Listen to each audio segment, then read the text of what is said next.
Welcome, crew and new listeners. Secure your tinfoil hats, buckle down tight, and hold on loosely as we soar over the rocky tops of the La Platas on a rocky mountain high. Get sucked into the vortex of the Four Corners and settle down snugly at mile marker 420 in colorful Colorado. It is Saturday, August 20th, Sunday, August 21st for those of you across the pond and beyond. Good morning, good afternoon, and good evening to you, and welcome to We Are Paradox Media's Late Night in the Rockies. I am your host, TessaTNT, and we are podcasting live from the Mile High Clubhouse tonight. If you are listening live, you may be listening to us on KPNL Radio, which you can find on KPNL Radio, kpnl-db.com.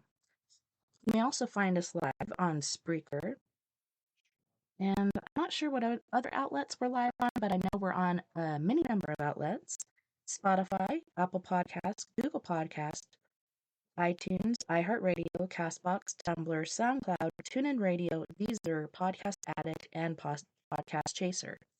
If you don't mind, scurry on over to YouTube. Make sure you subscribe, like any video that you've listened to, leave us any comments that you may see fit to leave, and also leave us the names of any guests that you would like us to book. You can also send any guests that you'd like us to have on the show at weareparadoxmedia@gmail.com. So I hope you guys have been having an awesome weekend so far. Mine's been pretty eventful.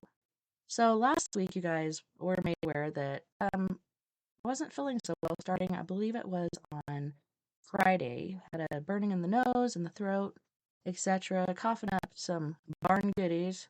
And yeah, the kids have had a cough too. And then my husband went in and got tested and came out positive for COVID once again. Hold on a second. I gotta get a hold of Nova.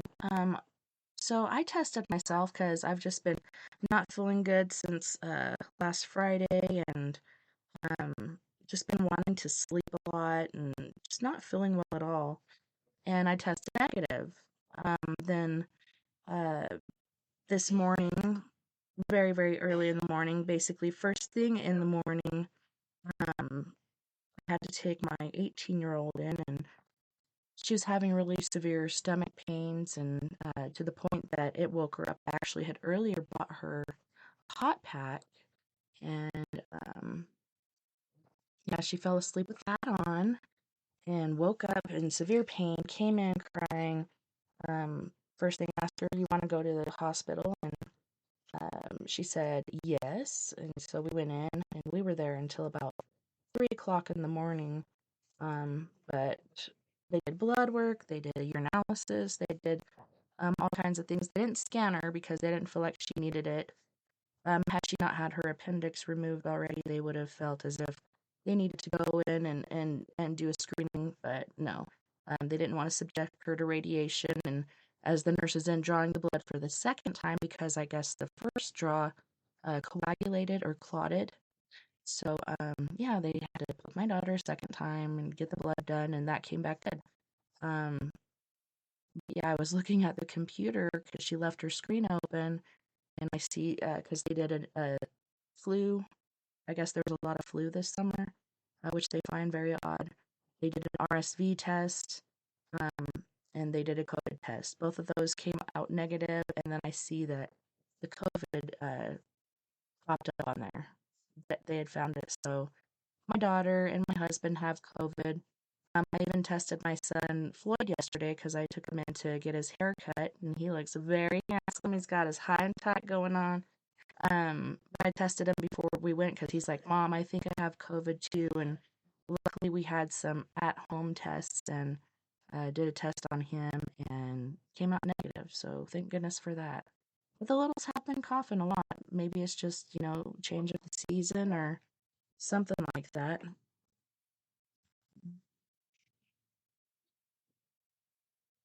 So yeah, round two for me. If I get it, it'll be round three. But actually, I don't know. It wasn't proven to be COVID the first time. Um, but man, it felt way worse than COVID ever did for me. Unfortunately, Vern almost died. He only had a 15% recovery rate. But there is a new drug. Man, I meant to take a picture of that so I wouldn't forget the name. It's the same one Joe Biden took. It's the pack where you do a golden blue, which it looks more like yellow and silver. But you do the gold in the morning and the blue at night. And they screened her and did that before they even said they could give it to her because our insurance might not have covered it. Um, but yeah, got that prescribed to her. My husband's been taking that. He said it's working really well.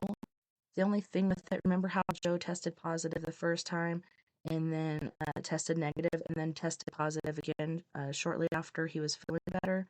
That's because this drug works in a certain way where it'll take away the effects and attributes of this disease and then it'll kind of come back and rear its ugly head. But it's very short lived. So I don't know. We'll see what happens. I think the only positive for this is Nova doesn't have to go to school this next week.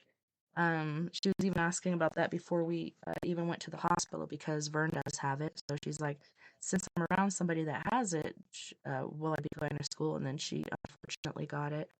So keep your guys' fingers, toes, hairs, and eyes crossed that the other three of us don't get it. Yeah, I'm surprised I didn't test positive. That really surprised me. But then when I gave my son the test, I reread the instructions. The only thing I did not do when I took my test was to squeeze the little tester swab, which is not really a swab, it's like a brush. You stick way up in your nostrils. It's very unpleasant. Um, but yeah, I didn't squeeze it in the tube to get draw out all the juices. But I'm like, man, you do it 5 times on this one, 5 times on this nostril. Put it in there, sweep it around 15 times. I mean, if it didn't get it, it didn't get it. But yeah, 3 negatives, 2 positives. Keep your positive energy, thoughts, etc. out there. This has got to be better than last time because that was really hard. I didn't want to do it again. My daughter is now considering getting the vaccination, and that's her decision if that's what she wants to do. All for it, and I'll go with her to do it. But I'm still on the fence with that. I don't like a lot of the side effects that I've heard about. The different pulmonary issues, the different cardiac issues, so many different things going on with that. Even paralysis with the vaccination. Having the sickness is bad enough, but yeah, I'd like to let it run its course a little longer. So we were going to have RL Pool on this evening. I haven't been able to get in touch with them. I didn't want to just pop in and surprise him. I know he has broke the code that Ed Leeds Scullin had put out there for a book in every home. I know that he's making notes in the book that he has already written because he continues to find more valuable and pertinent information. So hopefully I can get a hold of him and get him on the show some other time. But yeah, if you'd like to check up on him, you can go to his channel, which I believe is called Talking to Leeds Scullin. Let me go to my library really quick and look at my history so I could let you know about that. Oh, wow.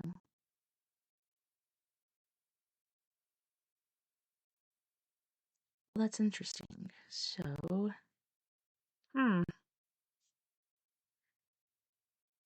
But yeah, I'm pretty sure that's what it is. So go ahead and look it up on YouTube. Oh, let's see. I'm gonna scroll down really quick because Mr. Jim Moses is the one that tagged me in that. Okay. Yeah, talking to Leeds Scullin. And that's a capital T, capital T, capital L.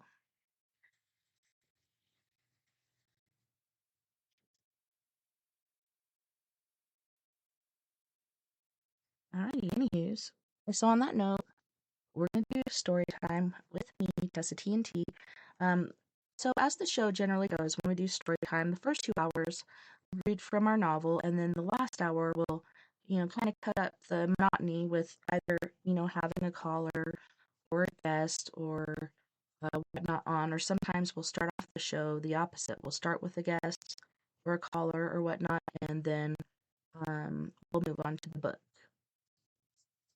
So for the first hour, the novel we shall be reading, I really should take this cover off. I didn't even think about it. I generally do, so I save the cover. I'm going to do that right now because, I don't want that to get messed up.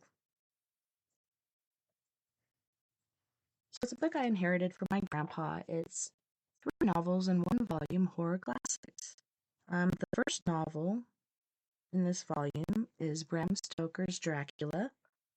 The second novel is Mary Shelley's Frankenstein.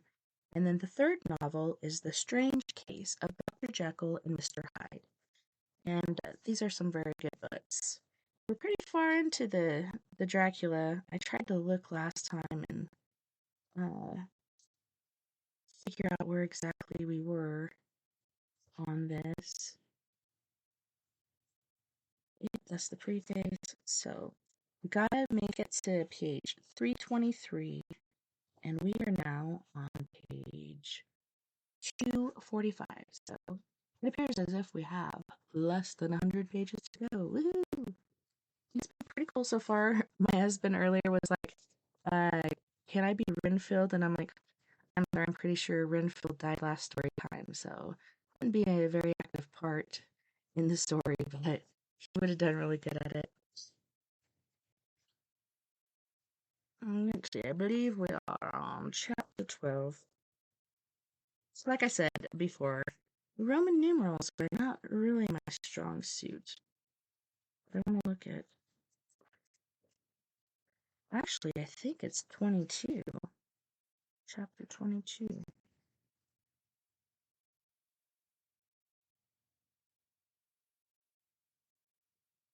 And this is going to be from Jonathan Harker's journal. I'm trying to scoot up. My chair won't roll. There might be something underneath one of the wheels. 3 October. As I must do something or go mad, I write this diary. It is now 6 o'clock, and we are to meet in the study in half an hour and take something to eat. For Dr. Van Helsing and Dr. Seward are agreed that if we do not eat, we cannot work our best. Our best will be, God knows, required today. I must keep writing at every chance, for I dare not stop to think. All big and little must go down. Perhaps at the end, the little things may teach us most. The teaching, big or little, could not have landed Mina or me anywhere worse than we are today. However, we must trust and hope. Poor Mina told me just now, with tears running down her dear cheeks, that it is in trouble and trial that our faith is tested, that we must keep on trusting, and that God will aid us up to the end. And end. Oh my God, what end? To work, to work. When Dr. Van Helsing and Dr. Seward had come back from seeing poor Renfield, we went gravely into what was to be done. First, Dr. Seward told us that when he and Dr. Van Helsing had gone down to the room below, they had found Renfield lying on the floor, all in a heap. His face was all bruised and crushed in, and the bones of the neck were broken. Dr. Seward asked the attendant who was on duty in the passage if he had heard anything. He said that he had been sitting down. He confessed to half a dozen when he heard loud voices in the room. This seems so familiar. I hope I'm not rereading something, but that wouldn't even make sense. And then Renfield had called out loudly several times, God, God, God. After that, there was a sound of falling, and when he entered the room, he found him lying on the floor face down, just as the doctors had seen him. Dr. Van Helsing asked if he had heard voices or a voice, and he said he could not say, that at first it had seemed to him as if there were 2, but as there was no one in the room, it could only been one. He could swear to it, if required. That word God was spoken by the patient. Dr. Seward said to us when we were done that he did not wish to go into the matter. The question of an inquest had to be considered, and it would never do to put forward the truth, as no one would believe it. As it was, he thought that on the attendant's evidence he could give a certificate of death by a misadventure in falling from bed. In case the coroner should demand it, there would be a formal inquest, necessarily to the same result. When the question began to be discussed as to what should be our next step, the very first thing we decided was that Mina should be in full confidence, that nothing of any sort, no matter how painful, should be kept from her. She herself agreed as to its wisdom, and it was pitiful to see her so brave and yet so sorrowful, and in such a depth of despair. There must be no more concealment, she said. Alas, we have had too much already, and besides, there is nothing in all the world that can give me more pain than I have already endured, than I suffer now. Whatever may happen, it must be of a new hope, or of new courage to me. Van Helsing was looking at her fixedly as she spoke, and said suddenly, but quietly, "But, dear Madam Mina, are you not afraid, not for yourself, but for others from yourself, after what has happened?" Her face grew set in its lines, but her eyes shone with the devotion of the martyr as she answered, "Ah, no, for my mind is made up." "To what?" he asked gently, whilst we were all still very still, for each in our own way we had a sort of vague idea of what she meant. Her answer came with direct simplicity, as though she were simply stating a fact. "Because if I find myself, and I shall watch keenly for it, a sign of harm to any that I love, I shall die." "You would not kill yourself?" he asked hoarsely. "I would, if there were no friend who loved me, who would save me such a pain, and so desperate an effort." She looked at him meaningly as she spoke. He was sitting down, but now he rose and came close to her and put his hand on her head, as he said solemnly, "My child, there is such an one if it were for your good. For myself, I could hold it in my account with God to find such an euthanasia for you, even at this moment, if it were best, nay, were it safe. But my child, for a moment, we seemed choked, and a great sob rose in his throat. He gulped it down and went on. There are here some who would stand between you and death. You must not die. You must not die by any hand, but least of all by your own, until the other who is vowed your sweet life is true dead. You must not die. For if he is still with the quick undead, your death would make you even as he is. No, you must live. You must struggle and strive to live, though death would seem a boon unspeakable. You must fight death himself, though he come to you in pain or in joy, by the day or the night, in safety or in peril. On your loving soul I charge you that you do not die, nay, nor think of death, till this great evil be past." The poor dear grew white as death, and shook and shivered, as I have seen a quicksand shake and shiver at the incoming of the tide. We were all silent. We could do nothing. At length she grew more calm, and turning to him said sweetly, oh, so sorrowfully, as she held out her hand, "I promise you, my dear friend, that if God will let me live, I shall strive to do so, till if it may be in his good time, his horror may have passed away from me." She was so good and brave that we all felt that our hearts were strengthened to work and endure for her, and we began to discuss what we were to do. I told her that she was to have all papers in the safe, and all papers or diaries and phonographs we might hereafter use, and was to keep the record as she had done before. She was pleased with the prospect of anything to do, if pleased could be used in connection with so grim an interest. As usual, Van Helsing had thought ahead of everyone else, and was prepared with an exact ordering of our work. "It is perhaps well," he said, "that at our meeting after our visit to Carfax we decided not to do anything with the earth boxes that lay there. Had we done done so, the Count must have guessed our purpose, and would doubtless have taken measures in advance to frustrate such an effort with regard to the others. But now he does not know our intentions, nay more, in all probability he does not know that such a power exists to us as can sterilize his lairs, so that he cannot use them as of old. We are now so much further advanced in our knowledge as their disposition, that, when we have examined the house in Piccadilly, we may track the very last of them. Today, then, is ours, and in it rests our hope. The sun that rose on our sorrow this morning guards us in its course. Until it sets tonight, the monster must retain whatever form he now has. He is confined within the limitations of his earthly envelope.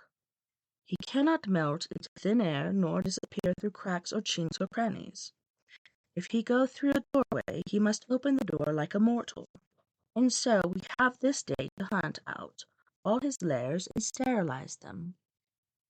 So we shall, if we have not yet caught him and destroy him, drive him to bay, in some place where the catching and destroying shall be in time sure.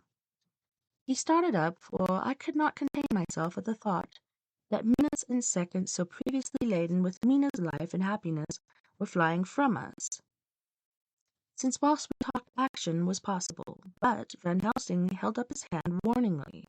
"Nay, friend Jonathan," he said, "in this the quickest way home is the longest way, so your proverbs say.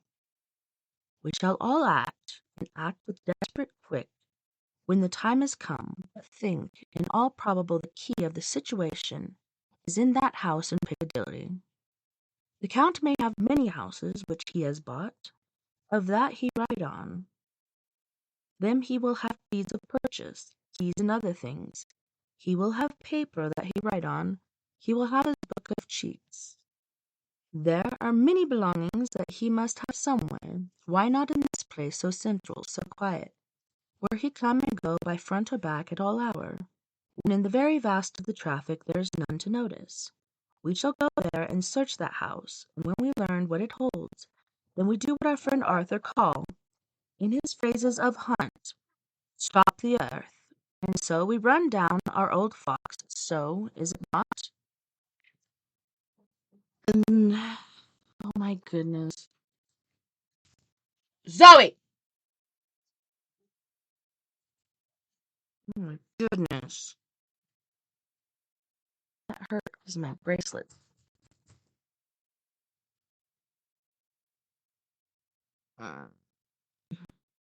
"Let us come at once," I cried. "We are wasting precious time." The professor did not move, but simply said, "And how are we to get into that house in Piccadilly?" "Any way," I cried. "We shall break in if need be." "And your police? Where will they be, and what will they say?" I was staggered, but I knew that if he wished to delay, he had a good reason for it, so I said, as quietly as I could, "Don't wait more than need be. You know, I'm sure, what torture I am in." "Ah, my child, that I do, and indeed there is no wish of me to add to your anguish. But just think, what can we do until all the world be at movement? Then will come our time. I have thought and thought, and it seems to me that the simplest way is the best of all. Now we wish to get into the house, but we have no key. It is not so?" I nodded. "Now suppose that you were in truth the owner of that house, and could not still get it, and think there was to you no conscience of the housebreaker. What would you do?" "I should get a respectable locksmith, and set him to work to pick the lock for me." "And your police, would they interfere, would they not?" "Oh no, not if they knew that the man was properly employed." "Then," he looked at me keenly as he spoke, "all that is in doubt is in the conscience of the employer, and the belief of your policeman as to the whether or no the employer has a good conscience or bad one. Your police must indeed be zealous men, and clever, oh so clever, in reading the heart, that they trouble themselves in such a matter. No, no, my friend Jonathan, you go take the lock off 100 empty houses in this London, or of any city in the world, and if you do it as such things are rightly done, and at the time such things are so fine, none will interfere. I have read of a gentleman who owned a fine house in near London, and when he went for months of summer to Switzerland and lock up his house, some burglar came and broke the window at back and through the door, before the very eyes of the police. Then he have an auction in that house and advertise it, and put up big notice. And when the day come, he sell off by a great auctioneer all the goods of the other man who owned them. Then he go to a builder and he sell him that house, making an agreement that he pull it down and take it all away within a certain time. And your police and the other authority help him all they can. And when that owner come back from his other authority, help him all they can. And when the owner comes back from holiday in Switzerland, he find only an empty hole where his house had been. This was all done in regal, and in our work we shall be in regal too. We shall not go so early that the policemen, who have then little of to think, shall deem it strange, but we shall go after 10 o'clock, and there are many about, and when such things would be done, were we indeed owners of the house. I could not but see how he was right, and the terrible despair of Mina's face became relaxed. I thought there was hope in such a good counsel. Van Helsing went on. When once within that house, we may find more clues. At any rate, some of us can remain there whilst the rest find the other places. There be more earth boxes at Bermondsey and Mile End. Lord Godalming stood up. I can be of some use here, he said. I shall write to my people to have horses and carriages where they will be most convenient. Look here, old fellow, said Morris, it is a capital idea to have all ready in case we want to go horsebacking. Don't you think that one of our snappy carriages with its heraldic adornments in the byway of the Walworth or Mile End would attract too much attention for our purpose? It seems to me that we ought to take cabs when we go south or east, and even leave them somewhere near the neighborhood we are going to. Friend Quincy is right, said the professor. His head is what you call in plane with horizon. It is a difficult thing that we go to do, and we do not want the peoples to watch us, if so it may. Mina took a growing interest in everything, and I was rejoiced to see that the efficiency of affairs was helping her to forget for a time the terrible experience of the night. She was very, very pale, almost ghastly, and so thin that her lips were drawn away, showing her teeth somewhat prominently. I did not mention this last, lest it should give her needles pain, but it made my blood run cold in my veins to think of what had occurred with poor Lucy when the Count had sucked her blood. As yet there was no sign of the teeth growing sharper, but the time as yet was short, and there was time for fear. When it came to the discussion of the sequence of our efforts and of the disposition of our forces, there were new sources of doubt. It was finally agreed that before starting for Piccadilly we should destroy the Count's lair close at hand. In case he should find it out too soon, we should thus be still ahead of him in our work of destruction, and his presence in his purely material shape, and at his weakest, might give us some new clue. As to the disposal of forces, it was suggested by the professor that, after our visit to Carfax, we should all enter the house in Piccadilly, that the two doctors and I should remain there, whilst Lord Godalming and Quincy found the lairs at Walworth and Mile End and destroyed them. It was possible, if not likely, the professor urged, that the Count might appear in Piccadilly during the day, and that if so, we might be able to cope with him then and there. At any rate, we might be able to follow him in force. To this plan I strenuously objected, in so far as my going was concerned, for I said that I intended to stay and protect Mina.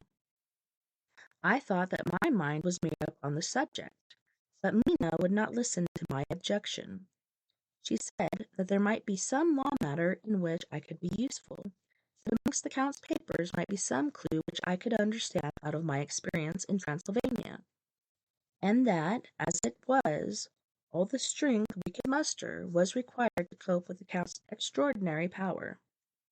I had to give in, for Mina's resolution was fixed. She said that it was the last hope for her that we should all work together. As for me, she said, I have no fear. Things have been as bad as they can be, and whatever may happen must have in it some element of hope or comfort. Go, my husband. God can, if he wishes it, guard me as well alone as with anyone present. So I started up crying out, Then in God's name let us come at once. We are losing time. Count may come to Piccadilly earlier than we think. Not so, Van Helsing said, holding up his hand. But why? I asked. Do you forget, he said, with actually a smile, that last night we banqueted heavily and will sleep late? Did I forget? Shall I ever? Can I ever? Can any of us ever forget that terrible scene? Mina struggled hard to keep her brave countenance, but the pain overmastered her, and she put her hands before her face and shuddered while she moaned. Van Helsing had not intended to recall her frightful experience. He had simply lost sight of her and her part in the affair, and his intellectual effort. When it struck him what he had said, he was horrified at his thoughtlessness and tried to comfort her. "Oh, Madamina," he said, "dear, dear Madamina, alas, that I, of all who so reverence you, should have said anything so forgetful. These stupid old lips of mine and this stupid old head do not deserve so, but you will forget it, will you not?" He bent low beside her as he spoke. She took his hands, and looking at him through her tears, said hoarsely, "No, I shall not forget, for it is well that I remember, and with it I have so much in memory of you that is sweet, that I take it altogether. Now you must all be going. Breakfast is ready, and we must all eat, that we may be strong." I'll have to sign in here. This new computer of mine will go dark after a while. Oh, and I didn't finish my sentence earlier. There you go. Hello, beautiful sister Sandra.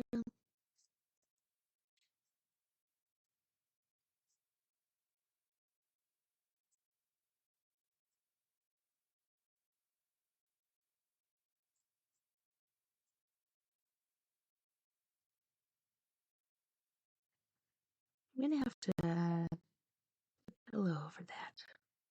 Just kidding. Alright. Breakfast was a strange meal to us all. We tried to be cheerful and encourage each other, and Mina was the brightest and most cheerful of us. When it was over, Van Helsing stood up and said, "Now, my dear friends, we go forth to our terrible enterprise. Are we well armed, as we were on that night when we visited our enemy's lair, armed against ghostly as well as carnal attack?" We all assured him. "Then it is well. Now, Madam Mina, you are in any case quite safe here until the sunset, and before then we shall return, if we shall return. But before we go, let me see you armed against personal attack. I have myself, since you came down, prepared your chamber by the placing of things of which we know, so that he may not enter. Now let me guard yourself.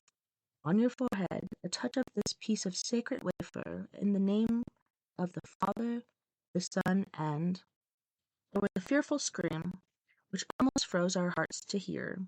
As he placed the wafer on Mina's forehead, it had seared it, had burned into the flesh as though it had been a piece of white-hot metal.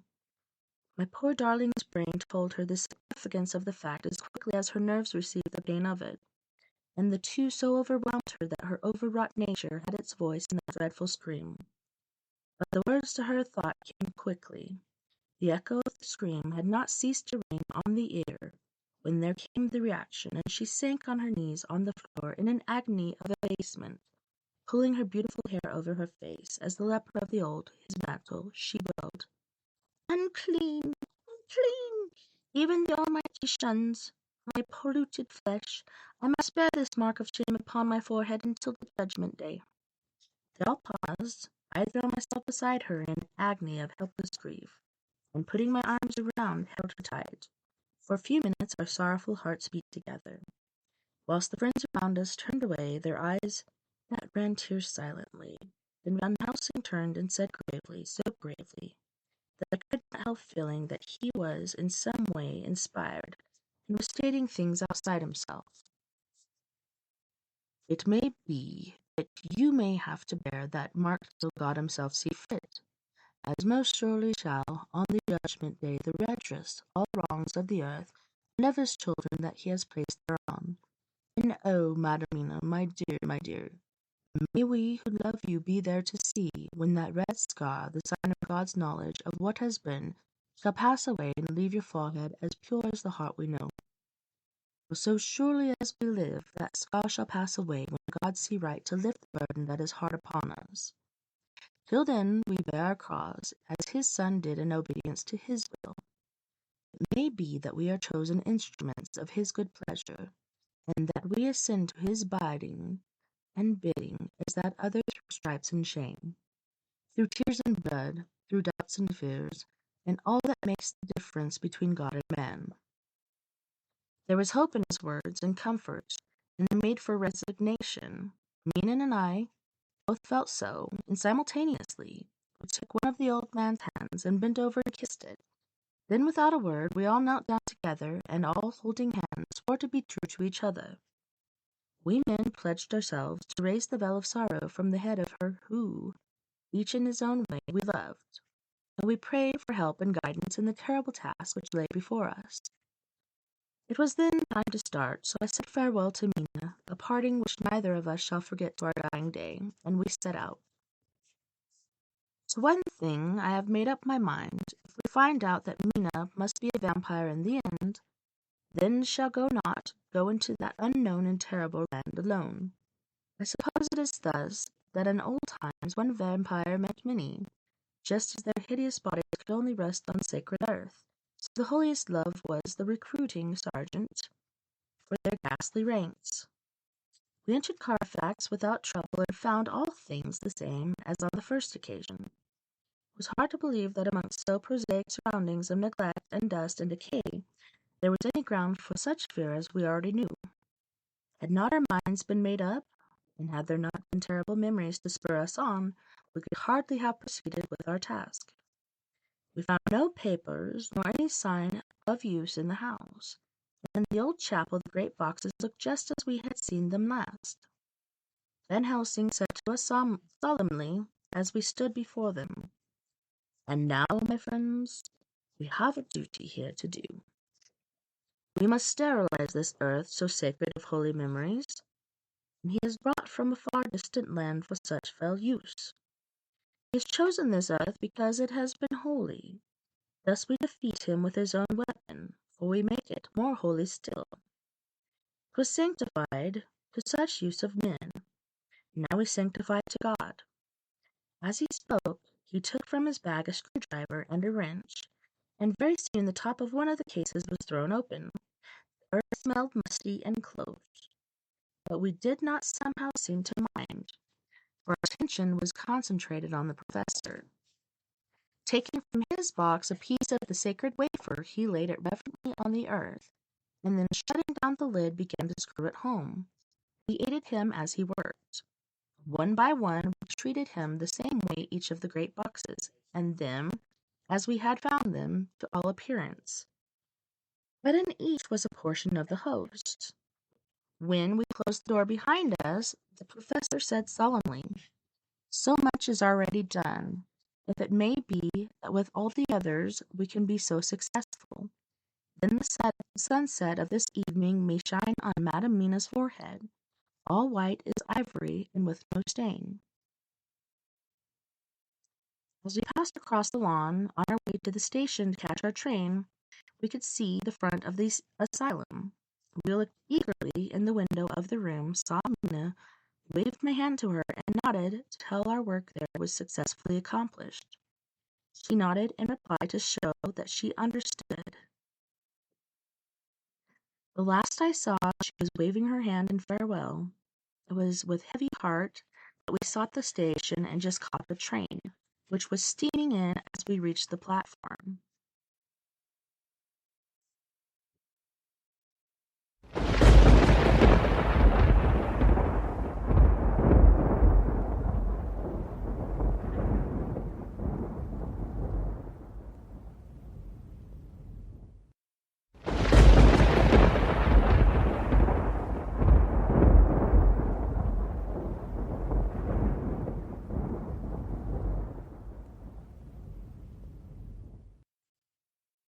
I have written this in the train. Piccadilly, 12:30 o'clock. Just before we reached Gracechurch Street, Lord Godalming said to me, Quincy and I will find a locksmith. You had better not come with us in case there should be any difficulty, for under the circumstances it wouldn't seem so bad for us to break into an empty house. But you are a solicitor, and the Incorporated Law Society might tell you that you should have known better. I've demurred as to my not sharing any danger even of odium. But he went on. Besides, it will attract less attention if there are not too many of us. My title will make it all right with the locksmith and with any policeman that may come along. You had better go with Jack and the professor and stay in the Green Park, somewhere inside of the house. When you see the door open and the smith has gone away, do you all come across. We shall be on the lookout for you, and we'll let you in. The advice is good, said Van Helsing, so we said no more. Godalming and Morris hurried off in a cab, we following in another. At the corner of Arlington Street, our contingent got out and strolled into the Green Park.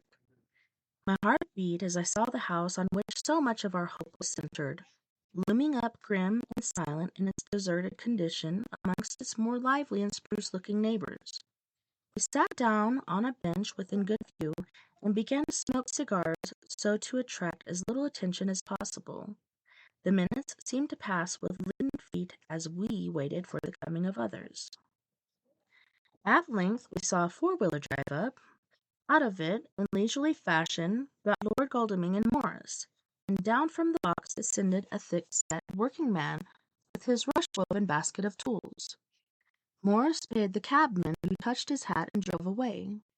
Together, the two ascended the steps, and Lord Godalming pointed out what he wanted done. The workman took off his coat leisurely and hung it in one of the spikes of the railing, saying something to the policeman who just then sauntered along.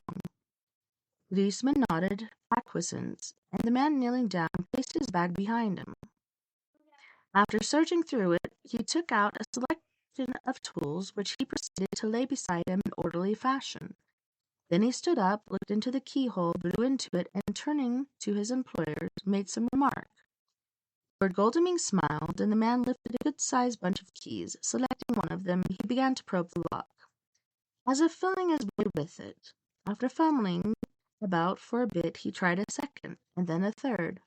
All at once the door opened under a slight push from him, and he and the two others entered the hall. We sat still. My own cigar burnt furiously, but Van Helsing went cold altogether. We waited patiently as we saw the workman come out and take in his bag. Then we held the door partly open, steadying with his knees whilst he fitted a key to the lock. This he finally handed to Lord Godalming. He took out his purse and gave him something. The man touched his hat, took his bag, put on his coat, and departed. Not a soul took the slightest notice of the whole transaction. When the man had fairly gone, we three crossed the street and knocked at the door. It was immediately opened by Quincy Morris, beside who stood Lord Godalming lighting a cigar. The place smelled so vilely, said the latter as we came in. It did indeed smell vilely, like the old chapel at Carfax, and with our previous experience it was plain to us that the Count had been using the place pretty freely. We moved to explore the house, all keeping together in case of attack, for we knew we had a strong and wily enemy to deal with, and as yet we did not know whether the Count might not be in the house. In the dining room, which lay at the back of the hall, we found 8 boxes of earth, 8 boxes only out of the 9 which we sought. Our work was not over, and would never be until we should have found the missing box. First, we opened the shutters of the window which looked out across the narrow stone-flagged yard at the blank face of a stable, pointed to look like the front of a miniature house. There were no windows in it, so we were not afraid of being overlooked. We did not lose any time in examining the chests. With the tools which we had brought with us, we opened them, one by one, and treated them as we had treated those others in the chapel. It was evident to us that the Count was not at present in the house, and we proceeded to search for any of his effects.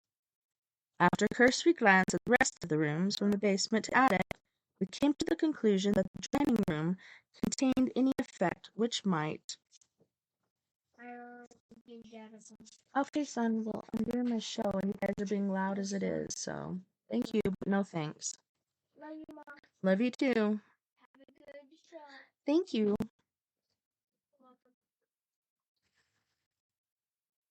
After the cursory glance at the rest of the rooms, in the basement to attic, we came to the conclusion that the dining room contained any effects which might belong to the Count, and so we proceeded to minutely examine them.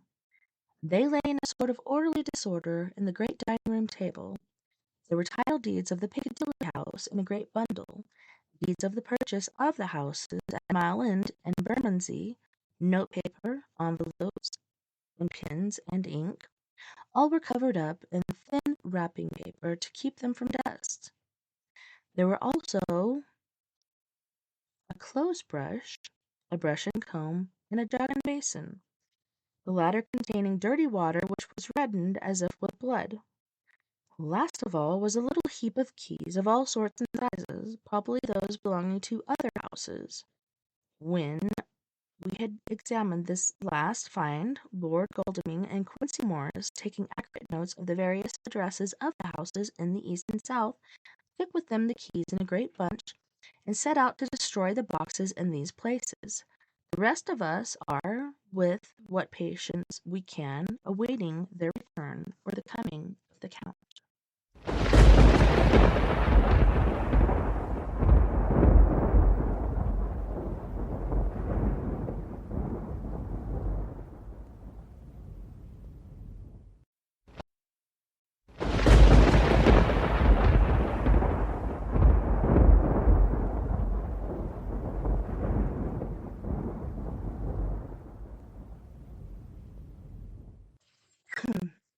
On that note, boys and girls, we're going to go to our first music break.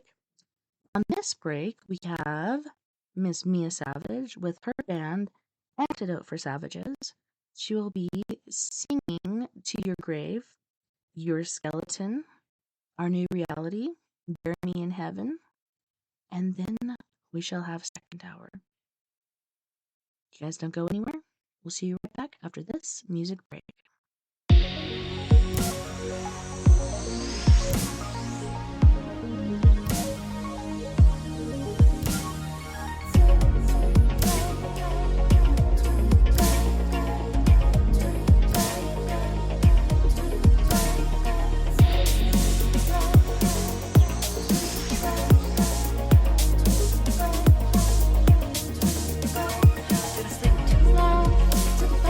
With you.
Welcome back, Wapham crew and new listeners. Thank you so much for joining us tonight on We Are Paradox Media's Late Night in Rockies. So I was just thinking to myself on this last break is, it's this time we use to hit the head, get something to eat or drink, stretch our legs, whatever, and that's another story about this last week. So this last week I made my world famous, which is, I have 3 different kinds: pork, chicken, and green chili. All really good. But one of the times I went to the store, all they had was hot, so I bought 2 packets of hot. And then, every night I'm thinking about food and recipes and different things that I can cook that are going to be so delicious. One of the best being my chicken bacon ranch sandwich on Texas toast. It's amazing. It's amazeballs. But no, so I'm thinking about this green chili, and we always say mild, and sometimes mild is too hot for the kids. So I'm just like, okay, when I go to the store today, I'm gonna look see if they have mild. They actually did, so I bought 4. So then I began making my chili, which is, cook, taking the tenderloin, cutting it into sections, seasoning it, warming up the grill, putting the pork tenderloin chops, which I've chopped down, on my grill, roasting them up so it gets that charbroiled kind of, fire taste to it. It really puts a good flavor in there. And did that first step, and cut up my onions, my garlic, put it in with my butter and my garlic salt and not paprika. It's I believe it's cilantro. Mix in there and let that brown up. Then I add some chicken stock. Then I add my portobello mushrooms so it can get the flavor of, the garlic, salt, and the parsley. That's it, parsley. Garlic, salt, parsley, onions, garlic. Like fresh garlic or chopped garlic. Then after that, I add the pork. Then after that, I add the green chili on top of it. So I can cook it for a while and the flavors marry. So, as I said, I had 2 hot, 4 mild. So break that up for 2 different sets. Put 2 mild and 1 hot in the batch. And you guys, it is so hot, like I'm the only one that can eat it, which I'm surprised. Like Vern usually eats hotter stuff than me, and he can't even handle it. And I'm just like, it's so much. I don't want it to go to waste. So I'm trying to figure out who around me likes some hot green chili, because I can't eat this all on my own. If so, I'm going to be eating it for 2 weeks. And as I said, hitting the head, it's getting to be a really fiery, crazy scenario going on there. So yeah, as they say, one bad apple spoils the bunch, one hot packet spoils the mild. It just makes it too hot. Even though the mild outnumbers the hot kind of incorporates itself into the mild. So yeah, learning lesson for me. I think I might just take back this last one and be like, can I please exchange this? I want to try it again. It's too hot. It's too hot. Last night, I actually grilled some cheeseburgers. put a slice of sharp cheddar on there, covered it in green chili, covered it in shredded, like Fiesta mix of cheese, and then put a ton of lettuce, chopped lettuce and tomatoes on top. And so once you cook these little hamburgers, you put them on the bun, put the cheese on top. You put them in the toaster oven and you toast them. That way the bread gets toasted and the cheese melts on top of it. It was very good. Very, very good. And the mildest way I've had this chili so far, because otherwise I've been eating it on rice with a ton of shredded cheese on there. Still really yummy, but yeah, be wary. If you're not one for the heat, don't put in a hot packet and you're too mild. It doesn't work out too well. You'll get a lot of nays going on there.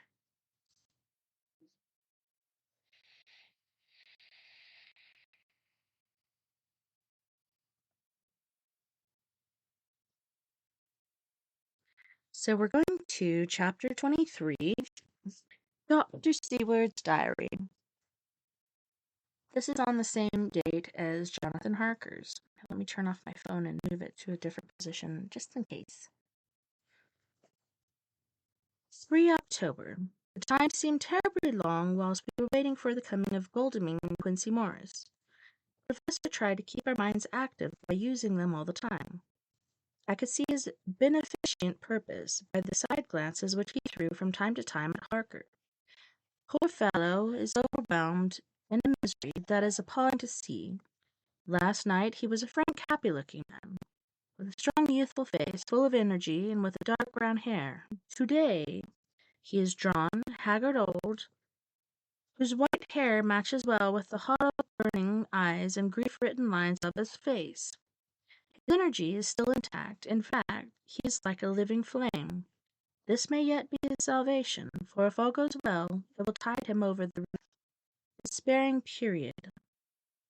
He will then, in a kind of way, wake again to the realities of life. Poor fellow! I thought my own trouble was bad enough, but his... The professor knows this well enough, and is doing his best to keep his mind active.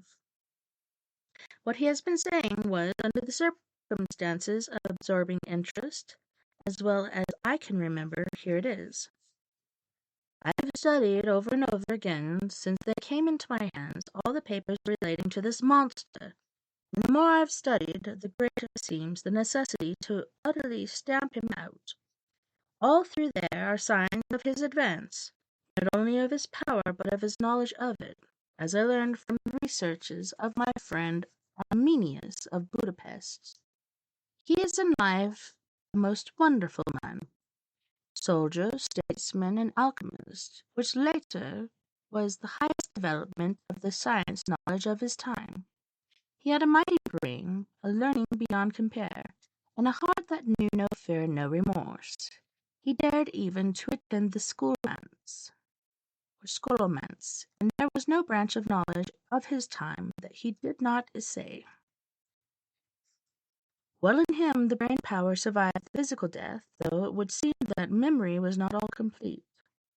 In some faculties of mind he has been and is only a child, but he is growing, and some things that were childish at the first are now as man's stature. He is experimenting and doing it well, and if it had not been that we have crossed his path, he would be yet. He may be yet, if we fail, the father or furtherer of a new order of beings, whose road must lead through death, not life. Parker groaned and said, "And this is all arrayed against my darling, but how is he experimenting? The knowledge may help us to defeat him. He has all along, since his coming, been trying his power slowly but surely. That big child brain of his is working. Well, for us it is, as yet, a child brain. For had he dared at the first to attempt certain things, he would long ago have been beyond our power. However, he means to succeed, and a man who has centuries before him can afford to wait and go slow. Festina lente may well be his motto." "I fail to understand," said Harker wearily. Oh, do be more plain to me, perhaps. Grief and trouble are dulling my brain. The professor said, his hand tenderly on his shoulder as he spoke. Ah, my child, I will plain. Do you not see how, of late, this monster has been creeping into knowledge experimentally? How he has been making use of the Zoophagous patient to effect his entry into friend John's home?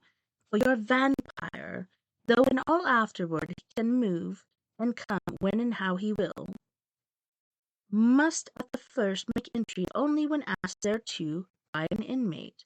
But these are not his most important experiments. Do we not see how the first all these things so great the boxes that were moved by others? He knew not but that must be so. But all the time that so great child-brain of his was growing, and began to consider whether he might not himself move the box. So he began to help, and then, when he found that this be all right, he tried to move them all along, and so he progressed. And he scattered these graves of him, and none but he know where they are hidden. He may have intend to bury them deep in the ground, so that he only use them in the night, or at such time as he can change his form. They do him equal well, and none may know these are his hiding place. But, my child, do not despair. This knowledge come to him just too late. Already all of his lairs but one be sterilized as for him, and before the sun set this shall be so. Then he gave no place where he can move and hide. I delayed this morning, that so we might be sure. Is there not more at stake for us than him? Then why we not be even more careful than him?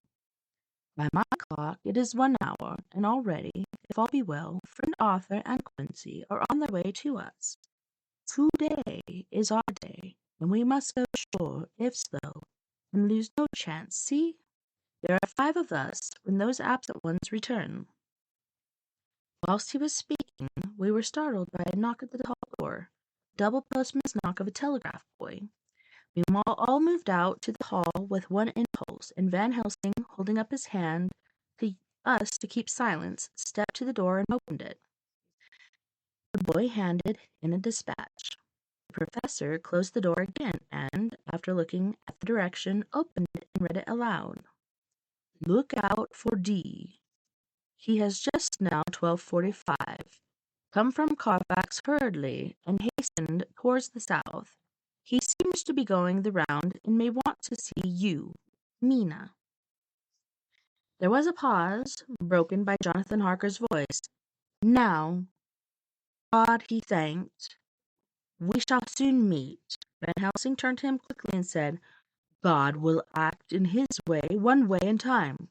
Do not fear and do not rejoice as yet, for what we wished for at the moment may be our undoings. I care for nothing now, he answered hotly, except to wipe out this brute from the face of creation. I would sell my soul to do it. Oh, hush, hush, my child, said Van Helsing. God does not purchase souls in this wise, and the devil, though he may purchase, does not keep faith. But God is merciful and just, and knows your pain and your devotion to that dear Madam Mina. Think you how your pain would be doubled, did she but hear your wild words? Do not fear any of us. We are all devoted to this cause, and today shall see the end. The time is coming for action. Today this vampire is limit to the powers of man. Until sunset he may not change. It will take him time to arrive here. See, it is 20 minutes past 1, and there are yet some times before he can hither come. Be he ever so quick. But we must hope for is that my Lord Arthur and Quincy arrive first. About half an hour after we had received Mrs. Harker's telegram, there came a quiet, resolute knock at the door. It was just an ordinary knock, such as is given hourly by thousands of gentlemen, but it made the professor's heart and mine beat loudly. We looked at each other, and together moved out into the hall. We each held ready to use our various armaments. the spiritual in the left hand, the mortal in the right. Van Helsing pulled back the latch, and holding the door half open, stood back, having both hands ready for action. The gladness of our hearts must have shone upon our faces, when on step, close to the door, we saw Lord Godalming and Quincey Morris. They came quickly in and closed the door behind them, the former saying, as they moved along the hall, "It is all right. We found both places, 6 boxes in each, and we destroyed them all." "Destroyed?" asked the professor. For him, we were silent for a minute, and then Quincey said, "There's nothing to do but to wait here. If, however, he doesn't turn up by 5 o'clock, we must start off, for it won't be to leave Mrs. Harker alone after sunset." "He will be here before long now," said Van Helsing, who had been consulting his pocket-book. "Nota bene. In Madam's telegram, we went south for Carfax. That means he went across the river, and he could only do so at a slack of tide, which should be something before 1 o'clock. But he went south as a meaning for us. He is, as yet, only suspicious, and he went from Carfax first to the place where he would suspect interference least." I'm sorry, I was feeling a vibration. It was Miss Mea getting back to me. "You must have been at Bermondsey only a short time before him. That he is not here already shows that he went to Mile End next. This took him some time, for he would then have to be carried over the river in some way. Believe me, my friends, we shall not have long to wait now."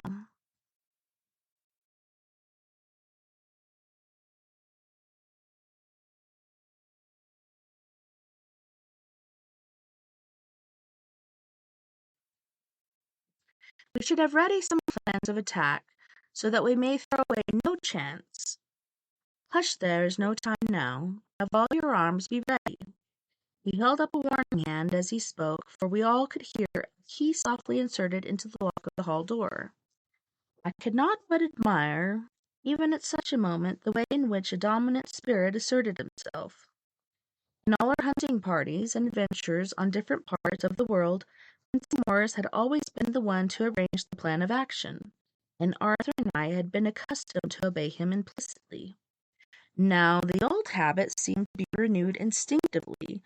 With a swift glance round the room, he at once laid out our plan of attack, and, without speaking a word, with a gesture, placed us each in position. Van Helsing, Harker, and I were just behind the door, so that when it was opened the professor could guard it whilst we two stepped between the end corner and the door. Godalming behind and Quincey in front stood just outside, ready to move in front of the window. We waited in a suspense that made the seconds pass with nightmare slowness. Slow, careful steps came along the hall. The Count was evidently prepared for one surprise. At least, he feared it. Suddenly, with a single bound, he leaped into the room, winning away past us before any of us could raise a hand to stay him. There was something so panther-like in the movement, something so unhuman, that it seemed to sober us all from the shock of his coming. The first to act was Harker, who, with a quick movement, threw himself before the door leading into the room, in front of the house, as the Count saw us. A horrible sort of snarl passed over his face, showing the eye-teeth long and pointed. But the evil smile as quickly passed into a cold stare of lion-like disdain. His expression again changed, as with a single impulse. We all advanced upon him. It was a pity that we had not some better organized plan of attack, for even at the moment I wondered what we were to do. I did not myself know whether our lethal weapons would avail us anything. Harker evidently meant to try the matter, for he had ready his great kukri knife, and made a fierce and sudden cut at him. The blow was a powerful one. Only the diabolical quickness of the Count's leap back saved him. A second less, and the trenchant blade had shorn through his heart. As it was, the point just cut the cloth of his coat. making a wide gap whence a bundle of blank banknotes and a stream of gold fell out of the coat. The expression of the Count's face was so hellish that for a moment I feared for Harker, though I saw him throw a terrible knife aloft again for another stroke. Instinctively I moved forward, with a protective impulse, holding the crucifix and wafer in my hand. I felt a mighty power fly along my arm, and it was without surprise that I saw the monster cower back before a similar movement made spontaneously by each one of us. It would be impossible to describe the expression of hate and baffled malignity, of anger and hellish rage, which came over the Count's face. His waxen hue became greenish-yellow by the contrast of his burning eyes, and the red scar on the forehead showed on the pallid skin like a palpitating wound. The next instant, with a sinuous dive, he swept under Parker's arm ere his blow could fall, and, grasping a handful of money from the floor, dashed across the room and threw himself at the window. Amid the crash and glitter of the falling glass, he tumbled into a flagged area below. Through the sound of the shivering glass I could hear the ting of the gold, as some of the sovereigns fell on the flagging. We ran over and saw him spring unhurt from the ground. He, rushing up the steps, crossed the flagged yard and pushed open the stable door. There he turned and spoke to us. "You think you baffle me?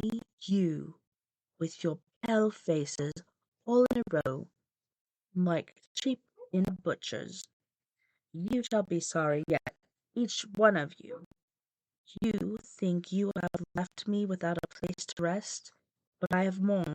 My revenge is just begun. I spread it over centuries, and time is on my side. Your girls that you all love are mine already, and through them you and others shall be mine, my creatures, to do my bidding, and to be my jackals when I want to feed. Bah!" With a contemptuous sneer he passed quickly through the door, and we heard a rusty bolt creak as he fastened it behind him. The door beyond opened and shut. The first of us to speak was the professor, as realizing the difficulty of following him through the stable. We moved towards the hall. "I have learnt something, much. Notwithstanding his brave words, he fears us. He fear time, he fear want. For if not, why we hurry so? His very tone betray him, or my ears deceive. Why take that money? You follow quick. You are hunters of wild beasts and understand it so. For me, I make sure that nothing here may be of use to him, if so, that he return." As he spoke, he put the money remaining into his pocket, took the title deeds and the bundle as Harker had left them, and swept the remaining things into the open fireplace, where he set fire to them with a match. Goldaming and Morris had rushed out into the yard, and Harker had lowered himself from the window to follow the Count. We had, however, bolted the stable door, and by the time they had forced it open there was no sign of him. Van Helsing and I tried to make inquiry at the back of the house, but the mews was deserted, and no one had seen him depart. It was now late in the afternoon, and sunset was not far off. We had to recognize that our game was up. With heavy hearts we agreed with the professor when he said, "Let us go back to Madam Mina. Poor, poor dear Madam Mina. All we can do just now is done, and we can there at least protect her. But we need not despair. There is but one more earth box, and we must try to find it. When that is done, all may yet be well." I could see that he spoke as bravely as he could comfort Harker. The poor fellow was quite broken down. Now and again he gave a low groan which he could not suppress. He was thinking of his wife. With sad hearts we came back to my house, where we found Mrs. Harker awaiting us, with an appearance of cheerfulness which did honour to her bravery and unselfishness. When she saw our faces, her own became as pale as death. For a second or two her eyes were closed as if she were in secret prayer, and then she said cheerfully, "I can never thank you all enough. Oh, my poor darling." As she spoke, she took her husband's grey head in her hands and kissed it. "Lay your poor head here and rest it. All will yet be well, dear. God will protect us. If so, he will. It is in his good intent. Poor fellow only groaned. There was no place for words in this sublime misery. We had a sort of perfunctory support together, and I think it cheered us all up somewhat. It was perhaps the mere animal heat of food to hungry people, for none of us had eaten anything since breakfast, or the sense of companionship may have helped us, but anyhow we were all less miserable, and saw the morrow as not altogether without hope.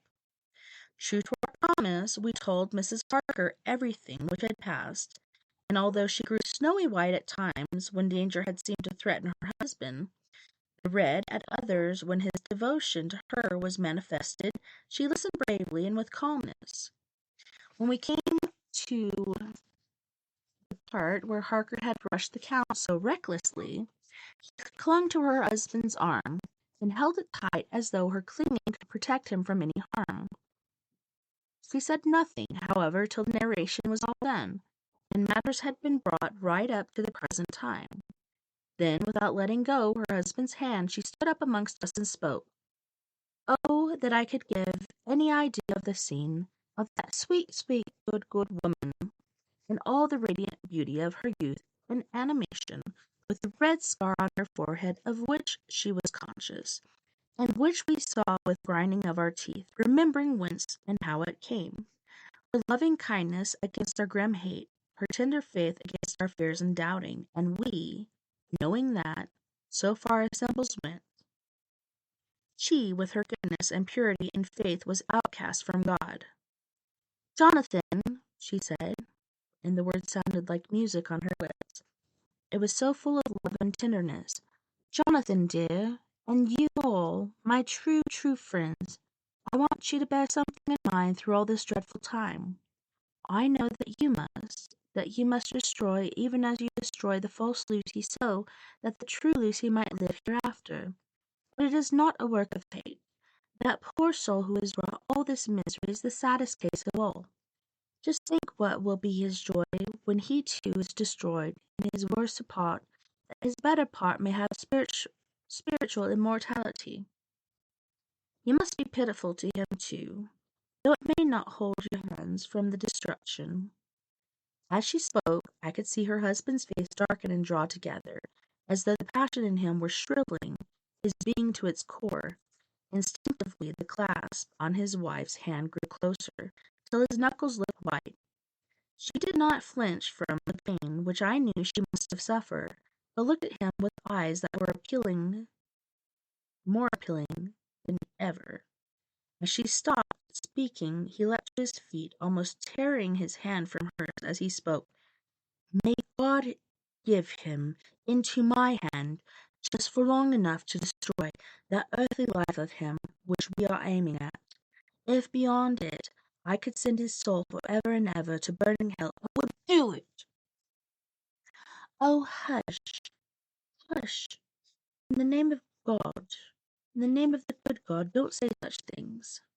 Jonathan, my husband, or you will crush me with fear and horror. Just think, my dear.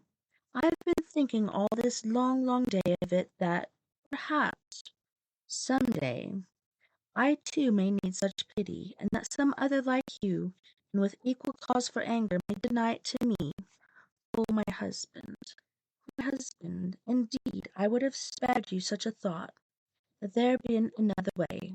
But I pray that God may not have treasured your wild words, except as the heartbroken will of a very loving and sorely stricken man. O God, let these poor white hairs go in evidence of what he has suffered, who all his life has done no wrong, and on whom so many sorrows have come. We men were all in tears now. There was no resisting them, and we wept openly.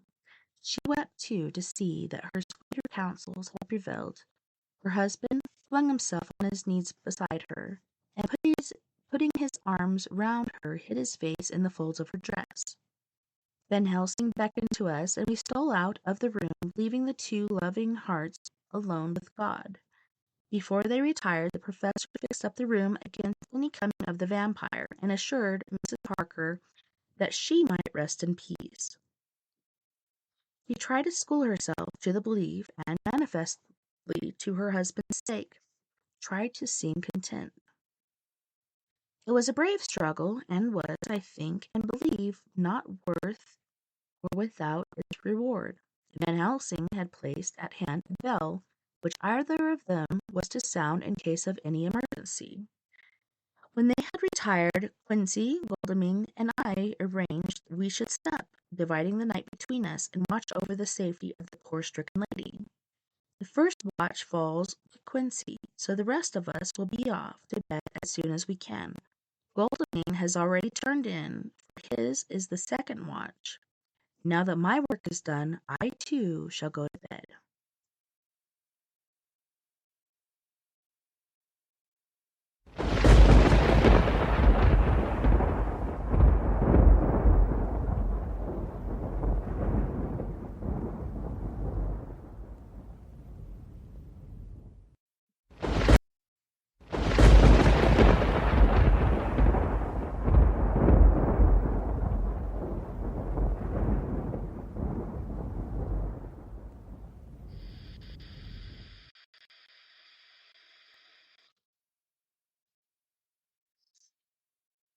So we have about 21 minutes before the break. I'm going to see how long this chapter is.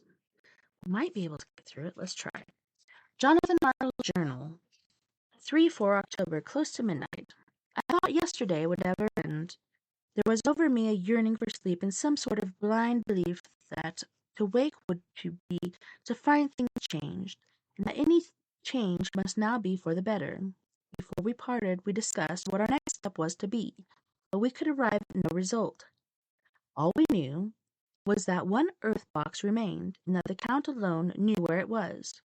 If he chooses to lie hidden, he may baffle us for years, and in the meantime, the thought is too terrible. Dare not think of it even now. This I know, that if ever there was a woman who was all perfection, that one is my poor wrong darling.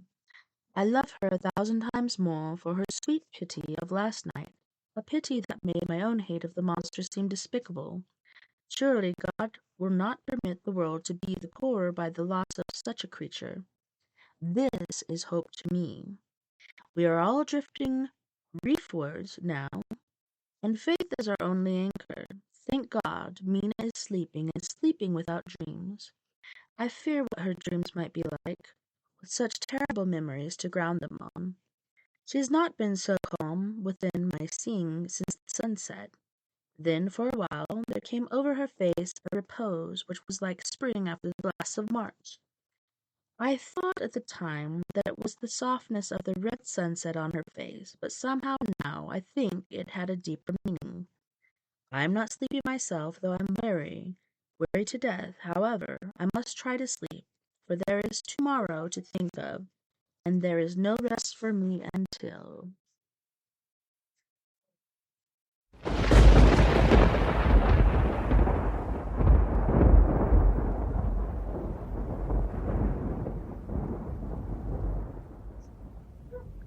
later. I must have fallen asleep, for I was wakened by Mina, who was sitting up in bed with a startled look on her face. I could see easily, for now we did not leave the room in darkness. She had placed a warning hand over my mouth, and now she whispered in my ear, "Hush! There is someone in the corridor." I got up softly, and crossing the room, gently opened the door. Just outside, stretched on a mattress, lay Mr. Morris wide awake. He raised a warning hand for silence as he whispered to me,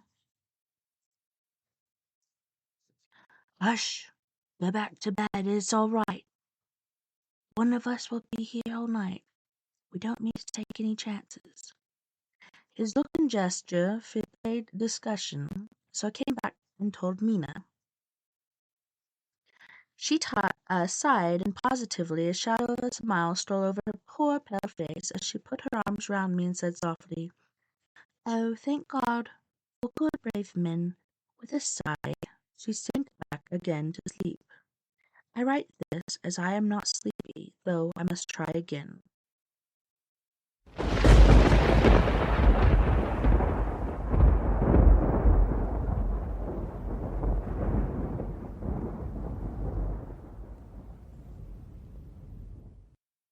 For October morning. Once again during the night I was wakened by Mina. This time we had all had a good sleep, for the ray of the coming dawn was making the windows into sharp oblongs, and the gas flame was like a speck rather than a disk of light. She said to me hurriedly, "Go call the professor. I want to see him at once." "Why?" I asked. "I have no idea.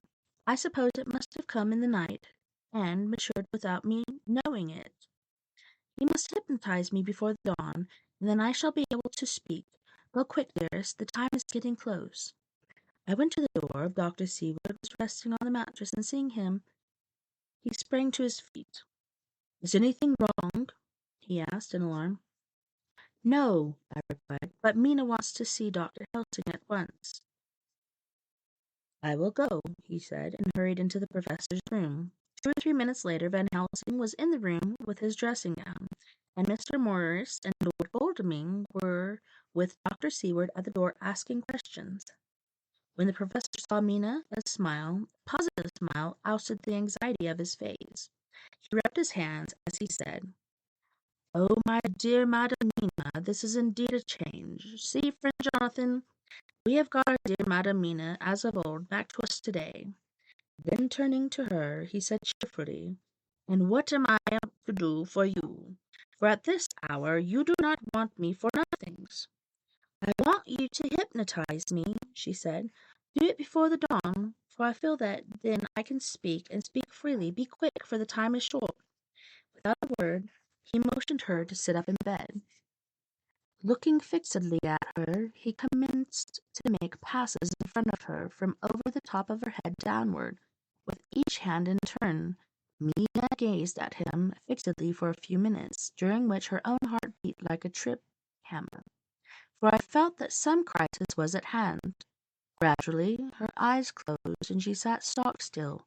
Only by the gentle heaving of her bosom could one know that she was alive. The professor made a few more passes and then stopped, and I could see that his forehead was covered with great beads of perspiration. Mina opened her eyes, but she did not seem the same woman. There was a faraway look in her eyes, and her voice had a sad dreaminess, which was new to me. Raising his hand to impose silence, the professor motioned to me to bring the others in. They came on tiptoe, closing the door behind them, and stood at the foot of the bed looking on. Mina appeared not to see them. The stillness was broken by Van Helsing's voice speaking in a low, level tone, which would not break the current of her thoughts. "Where are you?" The answer came in a neutral way. "I do not know. Sleep has no face it can call its own." For several minutes there was silence. Mina sat rigid, and the professor stood staring at her fixedly. The rest of us hardly dared to breathe. The room was growing lighter. Without taking his eyes from Mina's face, Dr. Helsing motioned me to pull up the blind. I did so, and the day seemed just upon us.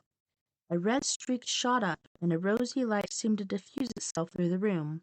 On the instant the professor spoke again. "Where are you?"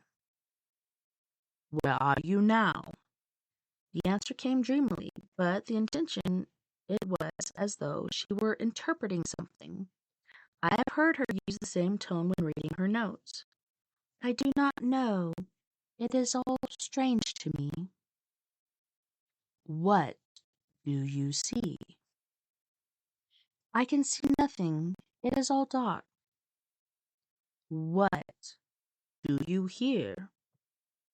I could detect the strain in the professor's patient voice. "The lapping of water. It is gurgling by, and little waves leap. I can hear them on the outside." "Then you are on a ship." We all looked at each other, trying to glean something from each other. We were afraid to think. The answer came quick. "Oh, yes." "What else do you hear?" "The sound of men stamping overhead as they run about. There is the creaking of a chain, the loud tinkle as the cheek of a captain's sails from the ratchet. What are you doing? I am still, oh so still, it is like death. The voice faded away into a deep breath as of one sleeping and one open, eyes closed again. By this time the sun had risen, and we were all in the full light of the day. Dr. Van Helsing placed his hands on Mina's shoulders and laid her head down softly on her pillow. He lay like a sleeping child for a few moments, and then, with a long sigh, awoke and stared in wonder to us all around her. "Have I been talking in my sleep?" was all she said. She seemed, however, to know the situation without telling, though she was eager to know what she had told. The professor repeated the conversation, and she said, "Then there's not a moment to lose. It may not be yet too late." Mr. Morris and Lord Godalming started for the door, but the professor's calm voice called back, "Stay, my friends. That ship, wherever it was weighing anchor while she spoke. There are many ships weighing anchor at the moment in your so great port of London. Which of them is that you seek? God be thanked that we have once again a clue, though whither it may lead us to know not.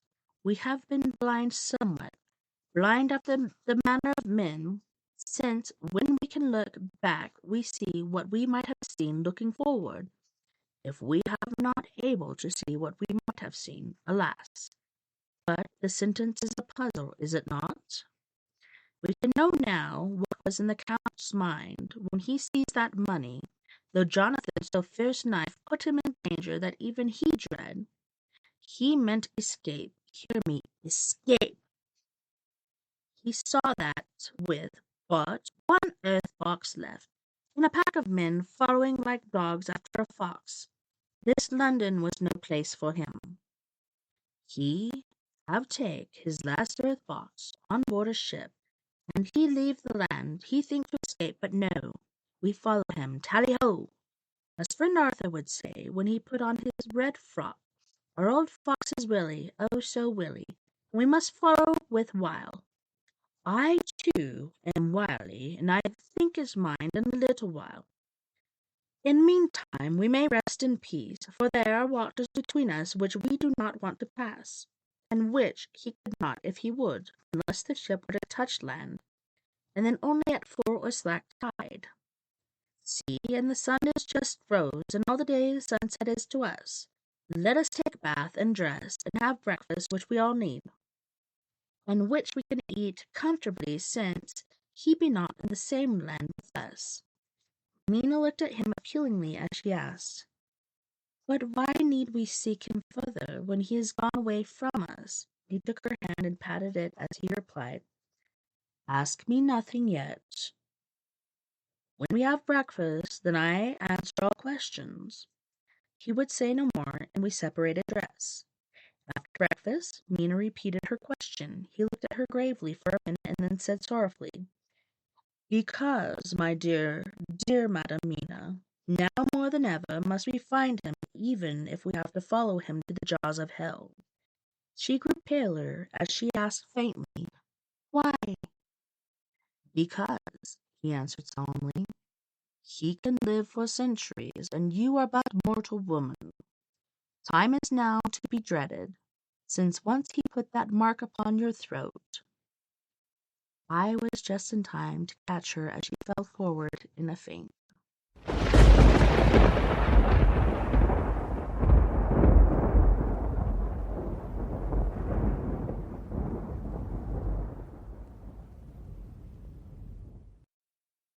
Well, boys and girls, it's about that time. It's time for our second break. On this break, we have Antidote for Savages with The Bottom Line, Not a Phase, Let Me Be Your Home, and Lemurian Crypto. You guys don't go anywhere. We'll be right back after this music break.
Welcome back, and thank you so much for joining us this evening on We Are Paradox Media's Late Night in the Rockies.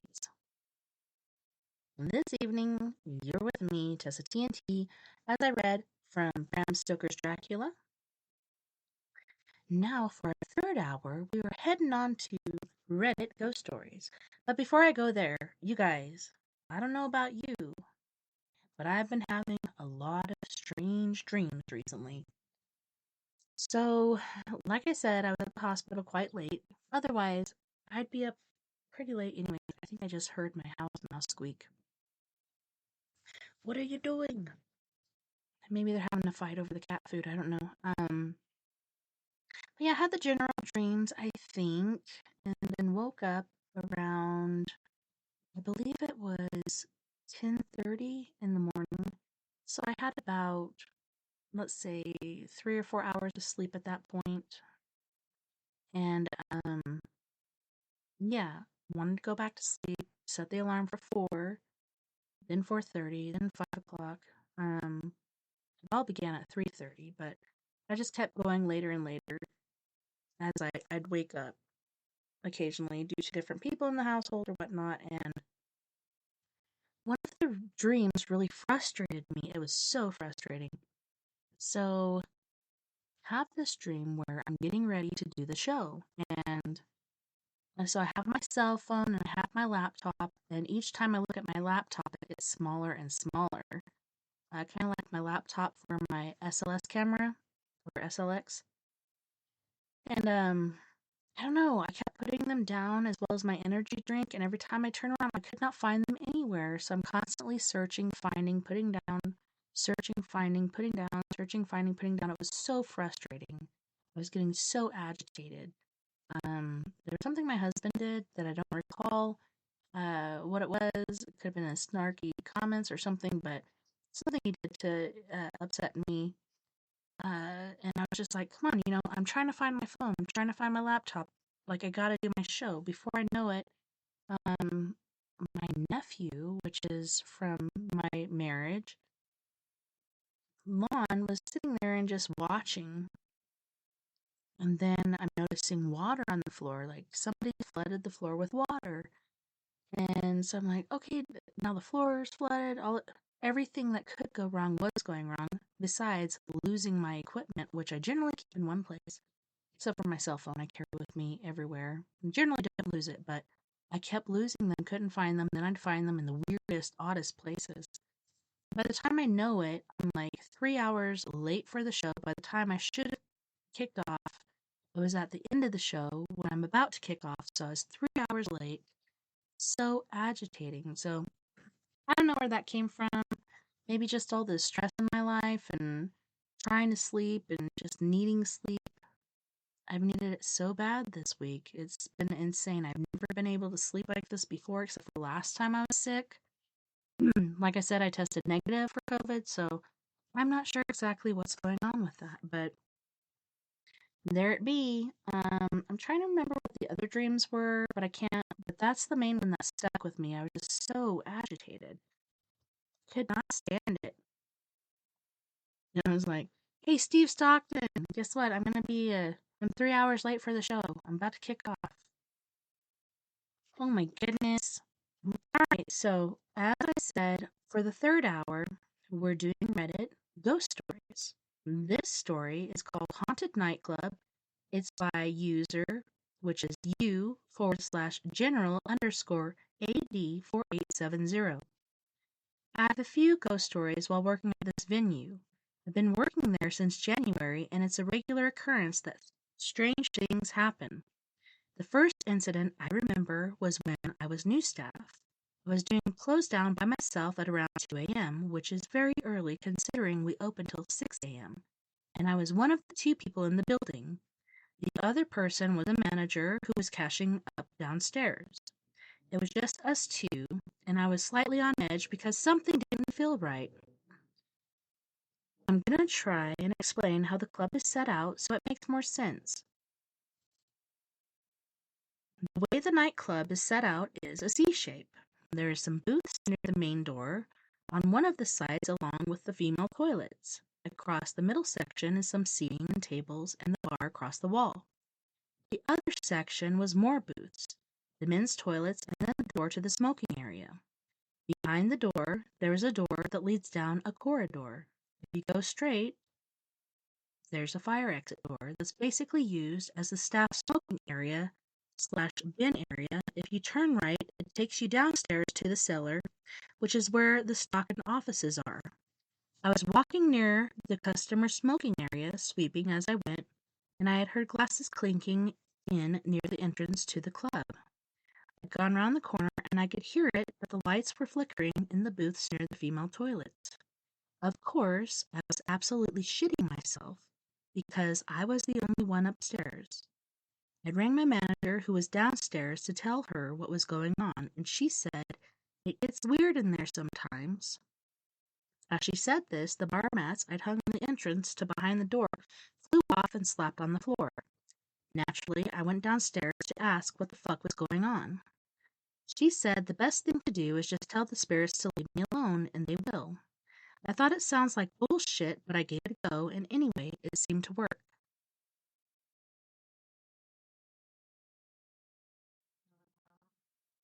The next few incidents have all been very recent because I started doing the opens so I was the only staff member in the entire building. There was times I'd be downstairs in the office and all the lights would just turn off and flicker. Things would randomly fall from a spot they haven't been moved from or touched. You'd feel the air change sometimes for seemingly no reason, and I usually yell something along the lines of, "Fuck off, Satan, not today," and it will stop. I ignore it as best I can, but the scariest one I've had is when the motion sensor light had turned on in the staff smoking area. I had the door pinned open because it's warm, and I figure walk past. I don't really know what to do at all. It's very scary sometimes. I used to be a pub before it was bought out, and spirits haunt their favorite locations from what I have been told, so I suppose that explains it. Edit. Yes. So, let's see what the second one is. The follow-up. So this is also by u/general_AD4870. Follow up to my haunted nightclub posts. So, here we are again, and this evening was the worst one yet. I was in the office downstairs at the back of the basement, just printing paperwork and eating crisps, as you do. Downstairs, all the lights are motion censored, which is an important detail to remember. Once again, I'm here by myself. I'm at work now, but it couldn't wait. So yeah, like I was saying, I was in the office and all that. Motion sensor lights turn off after 15 minutes, so it was really dark downstairs. This was where the bullshit begins because, I kid you not, the lights go crazy for like 3 seconds, flashing on and off, then turn off, and the polycab, which is a plastic pub cap, flies across the basement and hits the wall. I nearly died, and then there's breathing really loud and fast from the darkness, so I was sweating and panicking. Rang my brother and literally sprinted upstairs. Apparently, it was really active last night downstairs, but someone pissed this demon off and I'm actually fuming. I got the backlash, so anyway, I haven't been back downstairs yet. I'm waiting for other staff to arrive before I do that. Not today, Satan! Still in shock, and I'm also massively hungover, which just adds to bullshittery that is going on. So that wraps up today's update. Well, thank you for that. And you know what I really hate is when these people post things and then at the very end of their story, they're like, "Oh, well, ask me for permission before you read the story." Would you actually put that at the beginning of the story so I know not to read it and move on to the next one? That'd be great. Instead of reading it and then being like, "Oh, look, he doesn't want me to share it unless I ask permission." I'm thinking it's because that way they can know where the story goes or where they can hear it. Not sure. So, there is that.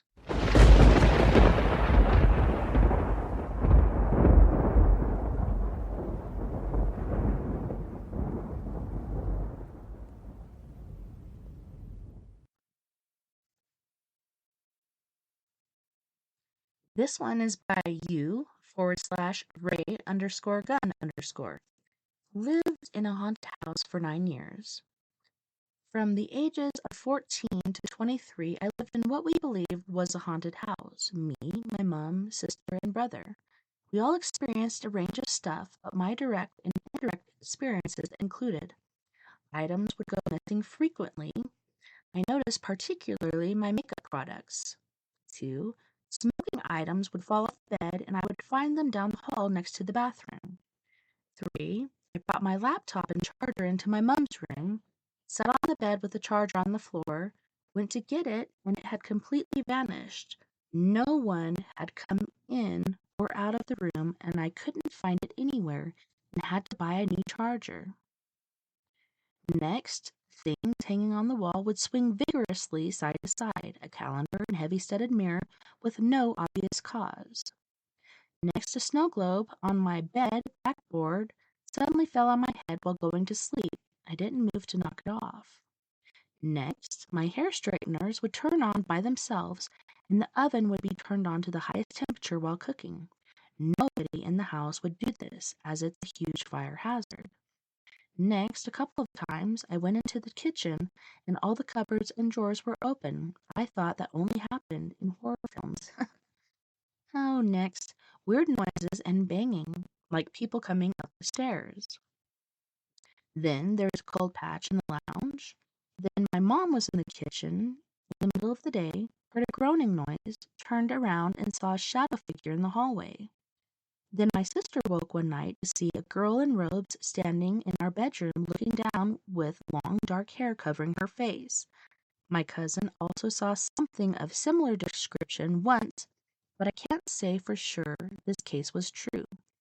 Finally, my sister got out of the shower to find 666 written on the mirror 3 times. I tested writing stuff on the mirror before and after it condensated, and this writing was clear like someone had just done it. I'm very scientifically minded and always tried to debunk stuff with something plausible before claiming spirits or some other unknown energy. But the stuff that happened I could not explain. The laptop charger disappearing was a particular struggle to explain. Oh, shifty ghosts.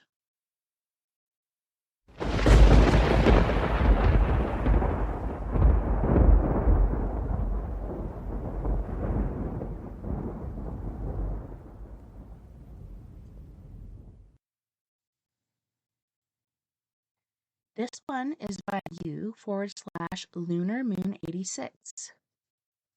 My family and I have been renting our home for almost a year. We sign a new lease next month. When we moved in, we were unaware that the previous owner passed away in this home, but we were informed months after living here when we asked our landlord about its history. For about 4 months now, all 6 of us has experienced some weird, unexplained, creepy shit. Personally, I have seen black shadowy type figures in the corner of my eye. When I look towards the movement, there is nothing there. I have felt cold spots in the home quite frequently, seen the curtains move slightly, etc. I would always tell my husband about it, but he said I was making it up. Recently, he finally acknowledged the fact that something weird has been going on here. He has now started seeing the same stuff I've been seeing. Just now, I'm sitting at the breakfast nook in front of where our kitchen bar is. Husband is on the couch in front of me. My 19-year-old is in the main dining room behind the kitchen. Us 3 are the only people home. I have a plain view of his bedroom door, and here's the creepiest thing I have seen so far. I watched his door handle move downward and his door very slowly opened. My entire body froze up. I tried to tell my husband what was happening, but I couldn't even speak, and my entire body is filled with goosebumps. After I regained my composure, I walked to my son's bedroom as I knew it. No one was there. I am completely freaked out right now, and I can't even go back inside the house. Currently sitting on my back deck. I don't know if my son was missing, I would be tearing the house apart and screaming all over the neighborhood. First place to check is your house when you have a child missing. because they like to hide sometimes and don't like to give up their location because they're very, very shifty little fellers.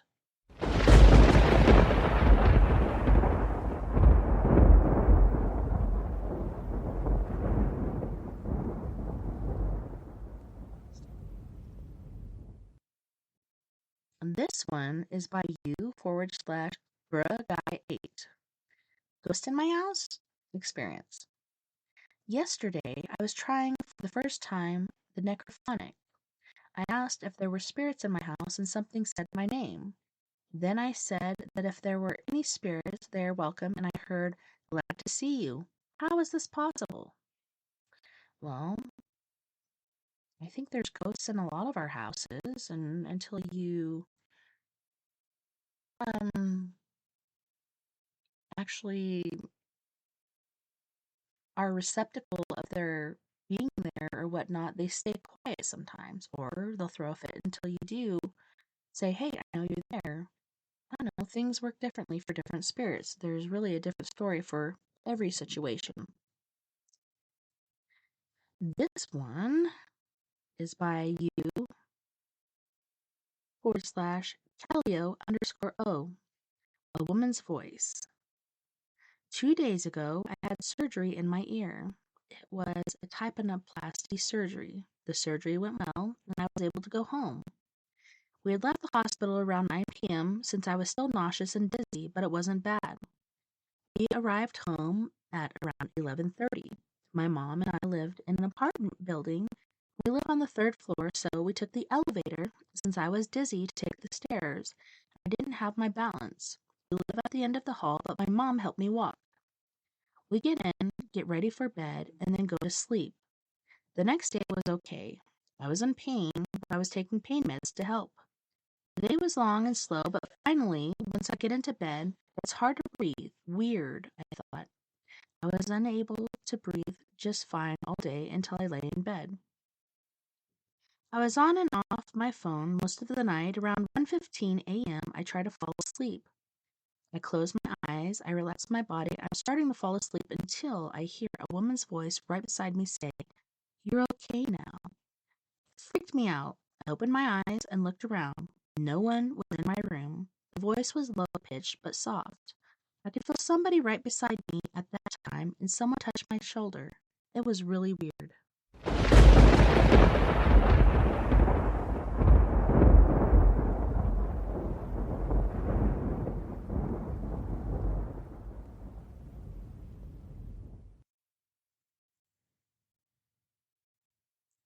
This one is by you/RubenXL_Reddit, the Voodoo Couple.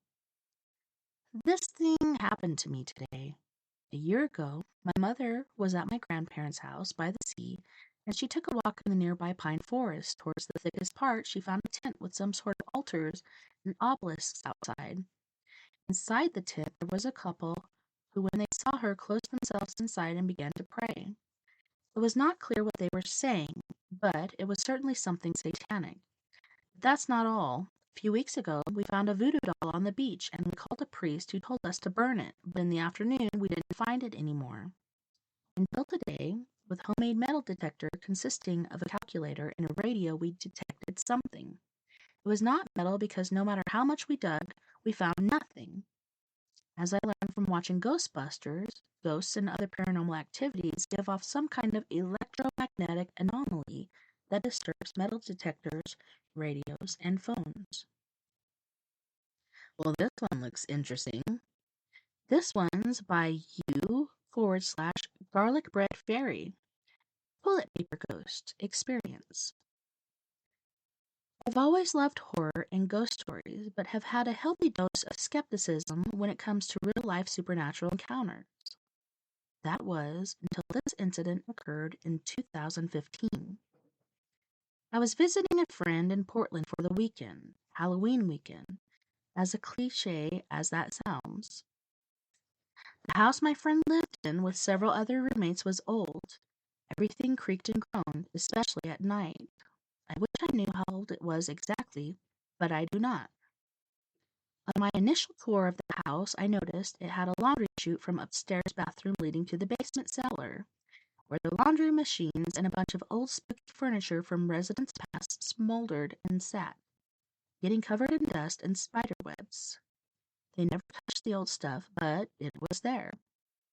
I was in my mid-20s then and was getting ready to go out with my buddy to a basketball game. Trailblazers versus the Suns, woot woot, then hit the bars. Whilst putting on my Halloween makeup in the bathroom mirror, I felt this odd sensation. This stillness. Then, in the pit of my stomach, I felt anxious butterflies. The kind of thing you feel when you're playing hide and seek, and you can see the seeker from where you're hiding, and they are moments away from finding you. I was kind of frozen in this trance for a moment when all of a sudden a full roll of toilet paper tipped out from the rest of the pack, went onto its side on the floor, and began to unravel. With absolutely no draft in that bathroom, no fan, no gust of wind, this brand new roll of toilet paper just began to move and unravel by itself. And it was unraveling down the laundry chute. I stood there, eyeliner in hand, poised against my eyelid, watching this teepee unravel through the mirror in which I was doing my makeup. When it finally made it to the end of the roll, the cardboard inner roll just spun around in a circle for what felt like forever, then stopped. I kept standing there for a moment, unsure what just happened. Suddenly, my friend knocks on the bathroom door, which startled me. "Hey, is everything okay in there?" I came out looking super pale, and he's like, "What's wrong?" I told him what happened, and he looked at me funny. He told me he was just in the basement and saw a ream of toilet paper come streaming down and fold over itself in a perfect zigzag. He led me downstairs, and sure enough, I see the unraveled roll of TP neatly folded over itself, with no one's side being any longer than another. He kept telling me, "Seriously, you're telling me you didn't do that?" And he finally believed me after some convincing. He had thought I was doing it and came up to check on me, thinking I was just playing around with toilet paper for some reason. But neither of us had been doing anything to provoke this incident. He was digging through his laundry looking for his son's shirt. I understand completely if, having read this, you think this is the stupidest incident you've ever heard of. It happened to me, and I know how stupid it is, but to me and my friend, it was crazy bizarre at the time. Nowadays, my friend and I just laugh about it because why? What kind of funny little haunting was that? Maybe some presents wanted to play a classic Halloween night prank on us and TP the living? Laugh out loud, but to this day, I feel like some presents was playing around with that toilet paper. My friend didn't own the house and had only lived there a few months, and I never go or got a chance to ask the main owner if other strange things had happened there before. But I don't care what anyone tells me. I count this as a hilarious paranormal experience, with what my friend and I now call a toilet paper ghost.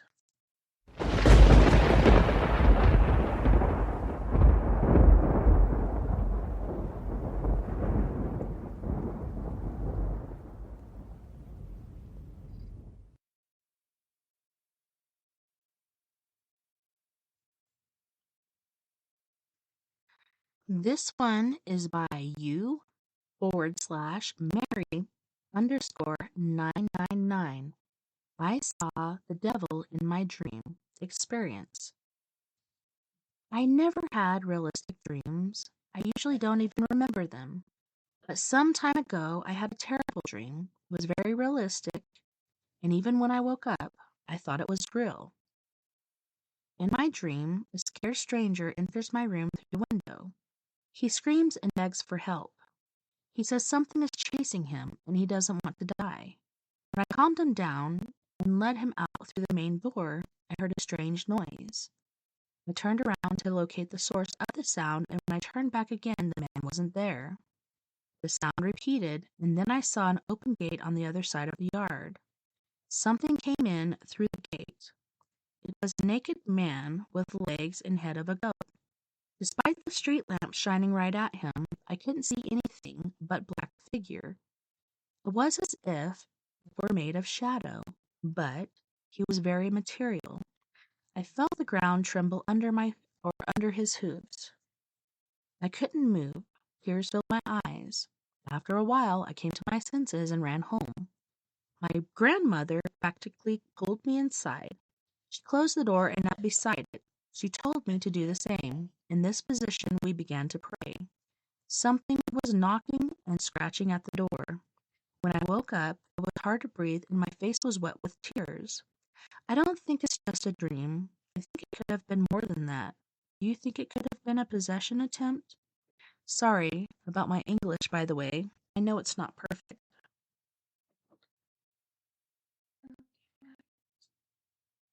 Oh my goodness, can you wait for like 20 minutes? All right.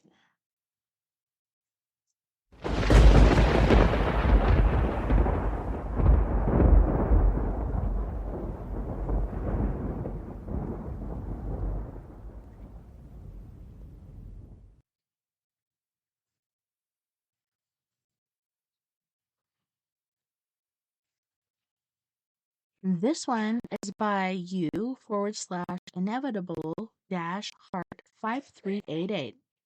Spirit's box session with my girlfriend really changed my view of the paranormal.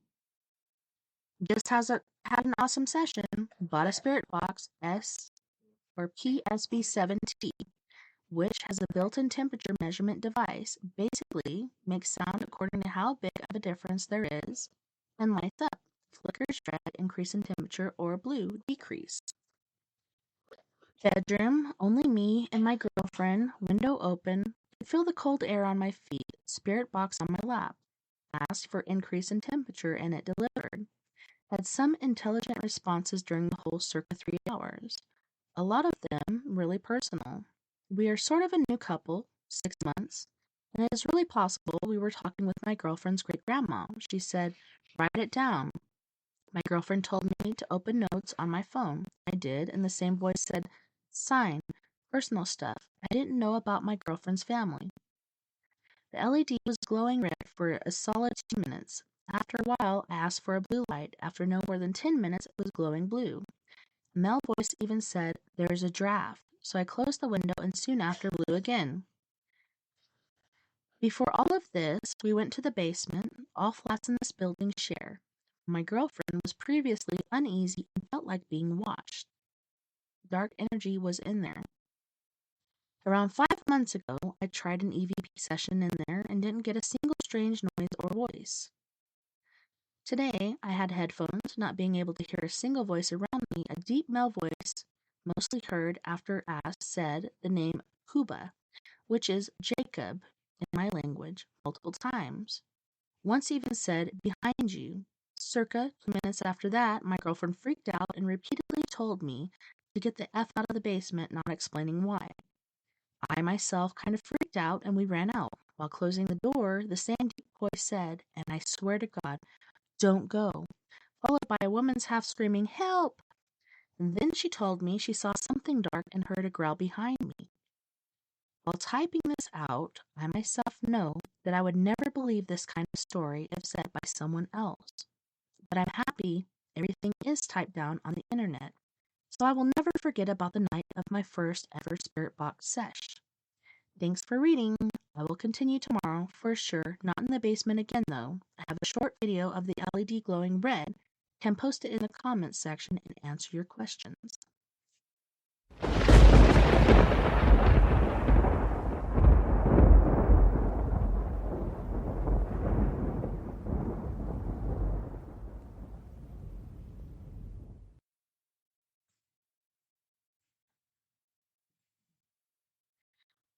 This one is by you/it's Kiki205X. My dream about my dead granddad. This happened about 4 months ago at my dad's house. My dad's, I shared a room with my brother, who is a year older than me. Yes, I know it's weird, but there was no room in the girls' room for my own bed, so I shared a room with my brother since he had a bunk bed in his room. Okay, so my dad and his partner were putting up the new bunk bed and putting it up for me and my brother. They decided to do it a bit late at night, so once it hit about 11 o'clock at night, they stopped. They told me and my brother we could just sleep in the living room that night. We both agreed to just sleep in the living room. Let me just say, my great-granddad had passed away about 6 years ago, and my dad has his ashes in the living room. Also just want to say, not once since I have stayed at my dad's did I have a dream about my great-granddad until I slept in the living room. My brother was watching something on Netflix. I fell asleep before him. He usually stays up longer than me when I fell asleep. I had a dream that my great-granddad was talking to my dad. I couldn't make out what he was trying to tell him, but my great-granddad looked like he started to get annoyed since it looked like my dad wasn't listening to him right before I was about to wake up. My great-granddad looked at me. When I woke up, I told my dad and his partner. His partner is a medium and asked me if I knew what he was saying. I said no. She said he could have been trying to tell my dad a message, but through my dream. I will never sleep in that living room again. Sorry if my spelling is bad.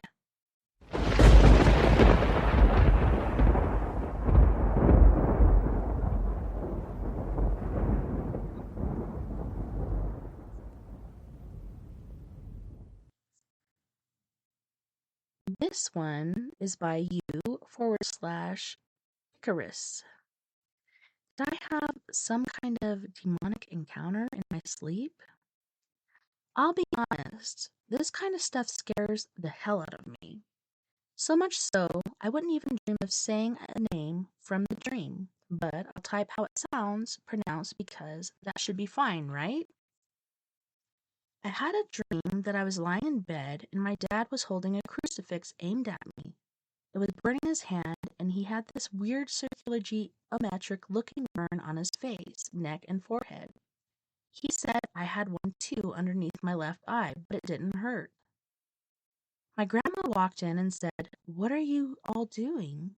She walked up to me and said, "What's this on your cheek?" My dad started to shout, "Don't say it," but it was too late. Eba malak. Is that how it's said? Eba malak? The whole house shook, and I heard an ungodly screaming in my ears. My grandma got flung into the hallway, and my dad out the window. That's when I woke up, with my head arched back into my pillow. I don't know what it means, but I'm terrified.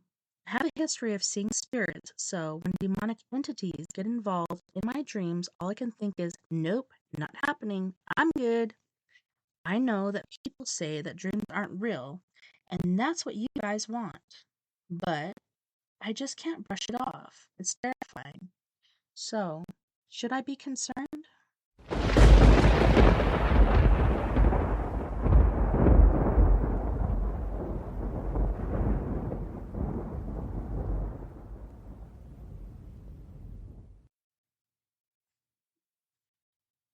This one is you/reindeer are awesome, and it's called The Hitchhiker. This is a story that is heard in my hometown. There was a man, let's call him Biera. Biera was driving from the city to his hometown. The city was by the coast, and his hometown in the inland area. In order to get there, he has to drive through a canyon. It was a cold winter night, and Biera was driving through the canyon, like he had done 100 times already. He had his radio on and was blasting music quite loudly. He didn't drive fast because the road was slippery, and there are a bunch of turns in the canyon. Then he finally reached a straight point, so he could finally drive a bit faster. Then suddenly, from the darkness, a man is standing in the road, holding his thumb up in the air. Biera gets spooked and swerves to avoid hitting the man. He drives past the man in terror. He thinks to himself, what the hell was that man doing in the middle of the canyon? He starts thinking if he should turn around, but then he remembers that there are cabins nearby, so the man can walk there for the night. Biera keeps on driving. He was out of the canyon and was now in the valley, then suddenly the radio turns off. Biera thinks that was weird, but he turns it back on. Then he looks at the mirror above him. His heart almost comes out of his throat. There is a man sitting in his car. He tries to turn on the lights inside the car, but they won't come on. Then, all of a sudden, the man starts talking. Drop me off at the nearest town. Vieira, shaking in fear, nods in agreement. He tries looking at his phone, but it won't come on. For 20 kilometers, the man sits quietly behind him. Vieira is shaking, and the eerie feeling doesn't go away. He arrives at the town the man was talking about, but the man is gone, vanishing in thin air. Vieira stepped on the gas and kept on driving. After an hour, he reached his hometown. He told his family what he had experienced. Vieira's father told him that he wasn't the first to meet this man, and that others also have met him. This is an urban legend in my hometown. No one knows who the hitchhiker is. Some speculate that a man must have died in the canyon, a man that was trying to get to the nearest town, but no car stopped and picked him up, so he froze to death, and is now a ghost that stays in the canyon. People also have different experience with this man. People like Vieira, who drove past him, would get that eerie feeling. The man would suddenly appear inside the car and sit inside the car until they drive past the small town. But people that have stopped and let the man jump inside the car have had a whole other experience. The man was friendly and had almost a pleasant aura instead of that eerie one. The man was talkative and funny, but he would also suddenly disappear when driving past the small town.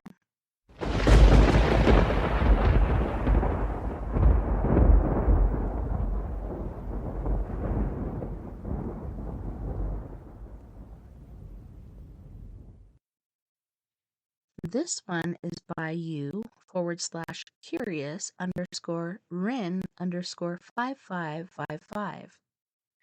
Saying sorry to the ghosts. This story is when I was 14 to 15 years old. It was 3 a.m. in the morning, and I suddenly woke up wanting to pee, so I stood up and went out of my room and went to the kitchen, then went to the bathroom outside. With my eyes half open and not quite awake yet, my source of light was by the kitchen door. The bathroom itself had no lights, but I can still see inside the bathroom. As I pushed the bathroom door with a glance inside, I saw a boy squatting beside the toilet bowl. I quickly turned while saying, "Ay, sorry." I was feeling super rude for intruding on him, so I then quickly went up the stairs and closed the kitchen door. Then suddenly I had a thought. Since when do we have a young boy? There's no little boy here living with us. I felt a shiver. I then rushed to my bedroom and hid under the covers, feeling scared.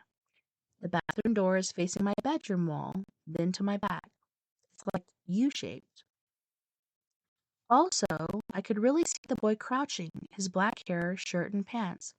Was the 3 a.m. thing where the ghost usually runs rampant true, or was it caused by my half-awake thing?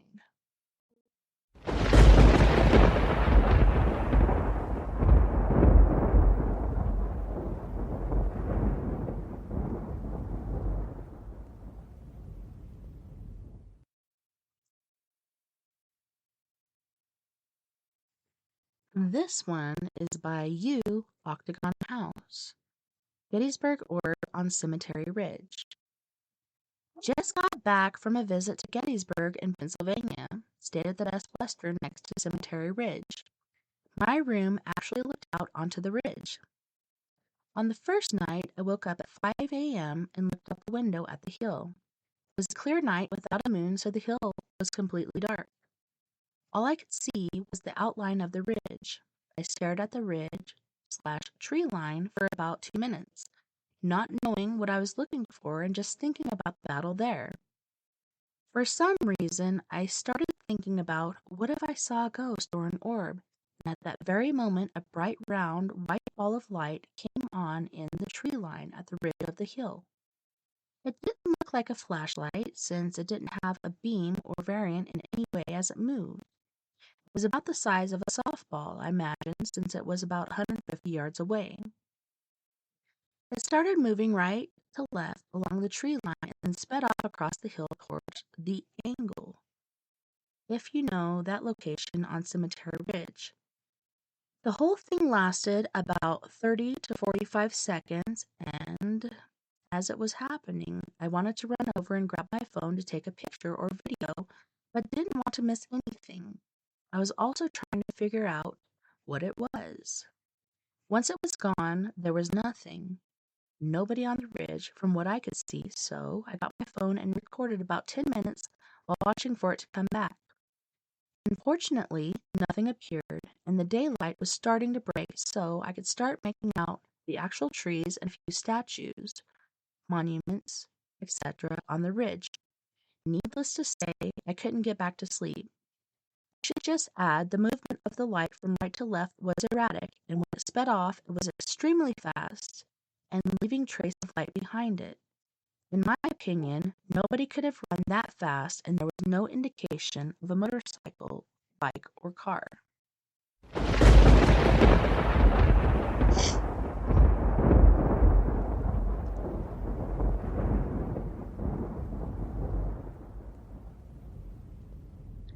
This one is by you/go pull some bitches. I think I just saw a ghost.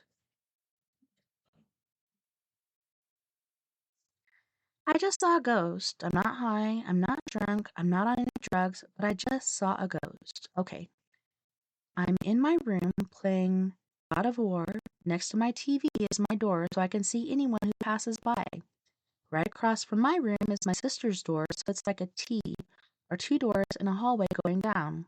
I'm home alone, by the way. Out of the corner of my eye, I see this fog in the shape of a human just walk out of my sister's room and into the hall, and as it does walk into the hallway, it slowly fades into nothing. I call out for my sister, no response. I call out for my mom, nothing. The lights suddenly turn on and I hide in my closet. It was just my grandpa who came to check on me, since he lives next door. I asked him if he went into my sister's room and he responded no. I then asked if he saw anyone walking towards him or pass by. Again, he said no. So then I explained what I saw. He brushed it off and said I was probably just tired. It was 9:30 p.m. I don't usually fall asleep till 12 to 1 a.m. And it was the weekend, so I was guaranteed not tired. I have never seen that fog thing again, but it still freaks me out every time I look at my sister's dark room.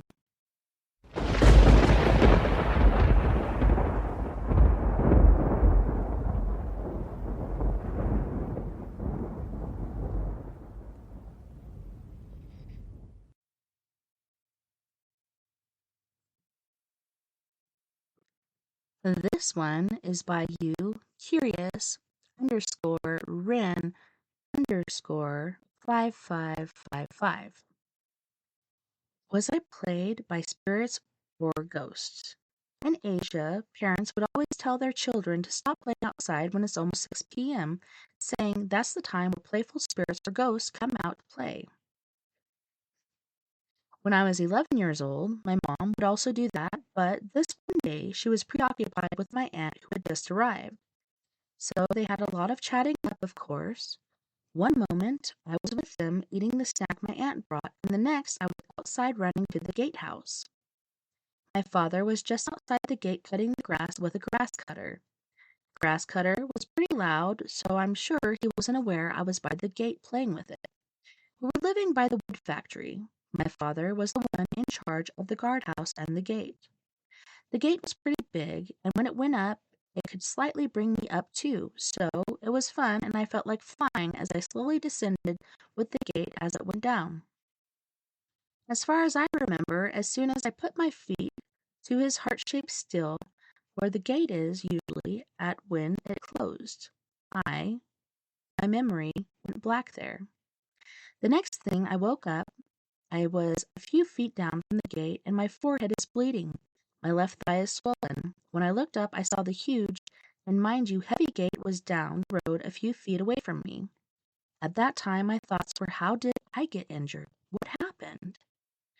My dad didn't notice anything. I had to scream for help. I'm not sure who noticed it first, but I was sent to the hospital. All good. But my mother wouldn't tell me more about what happened, and no one did ever. I had never fainted as far as I remember, and even now. So it was a one-time thing, hopefully. I'm still confused about that day. If the gate pole gives out due to me playing, My last memory should be when I was hit by something. Why was the pole a few feet away from me? Like something placed it away from me. Also, if I was truly hit with it, there should have been bruises to my body, but there weren't any.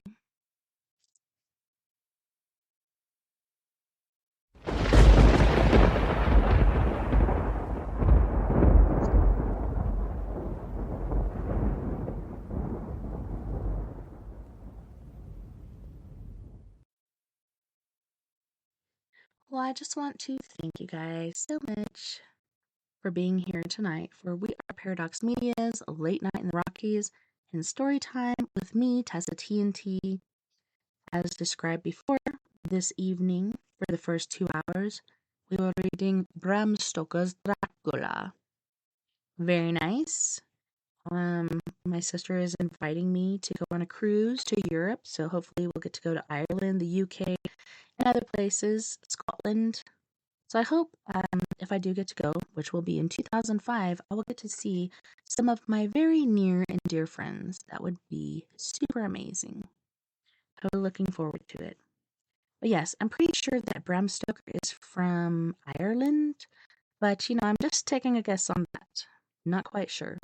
But I do know I am mostly Irish and British, so hey, what about that? Well, thank you to all of our friends on We Are Paradox Media's KPNL Radio, Facebook, Twitter, iHeartRadio, and wherever else you may be listening beyond the Omniverse tonight. I had a wonderful time this evening, and I can't wait to do it again tomorrow night as we are joined by special guest John Yost, and we will be discussing alien abduction. You guys, don't forget, we are all in this together. Together, we can make the world a little better, and together, my friends, we are Paradox Media, because without you, there is no us. If you'd like to join us on the Skype after party, look me up and send me a contact request under live. Well, in Tessa.N.Thomas30 or give us a jingle at 1-970-335-9596. Until next time, nighty night, love and light. Have a wonderful rest of your weekend, and I will see you back here at the same time, same batty place.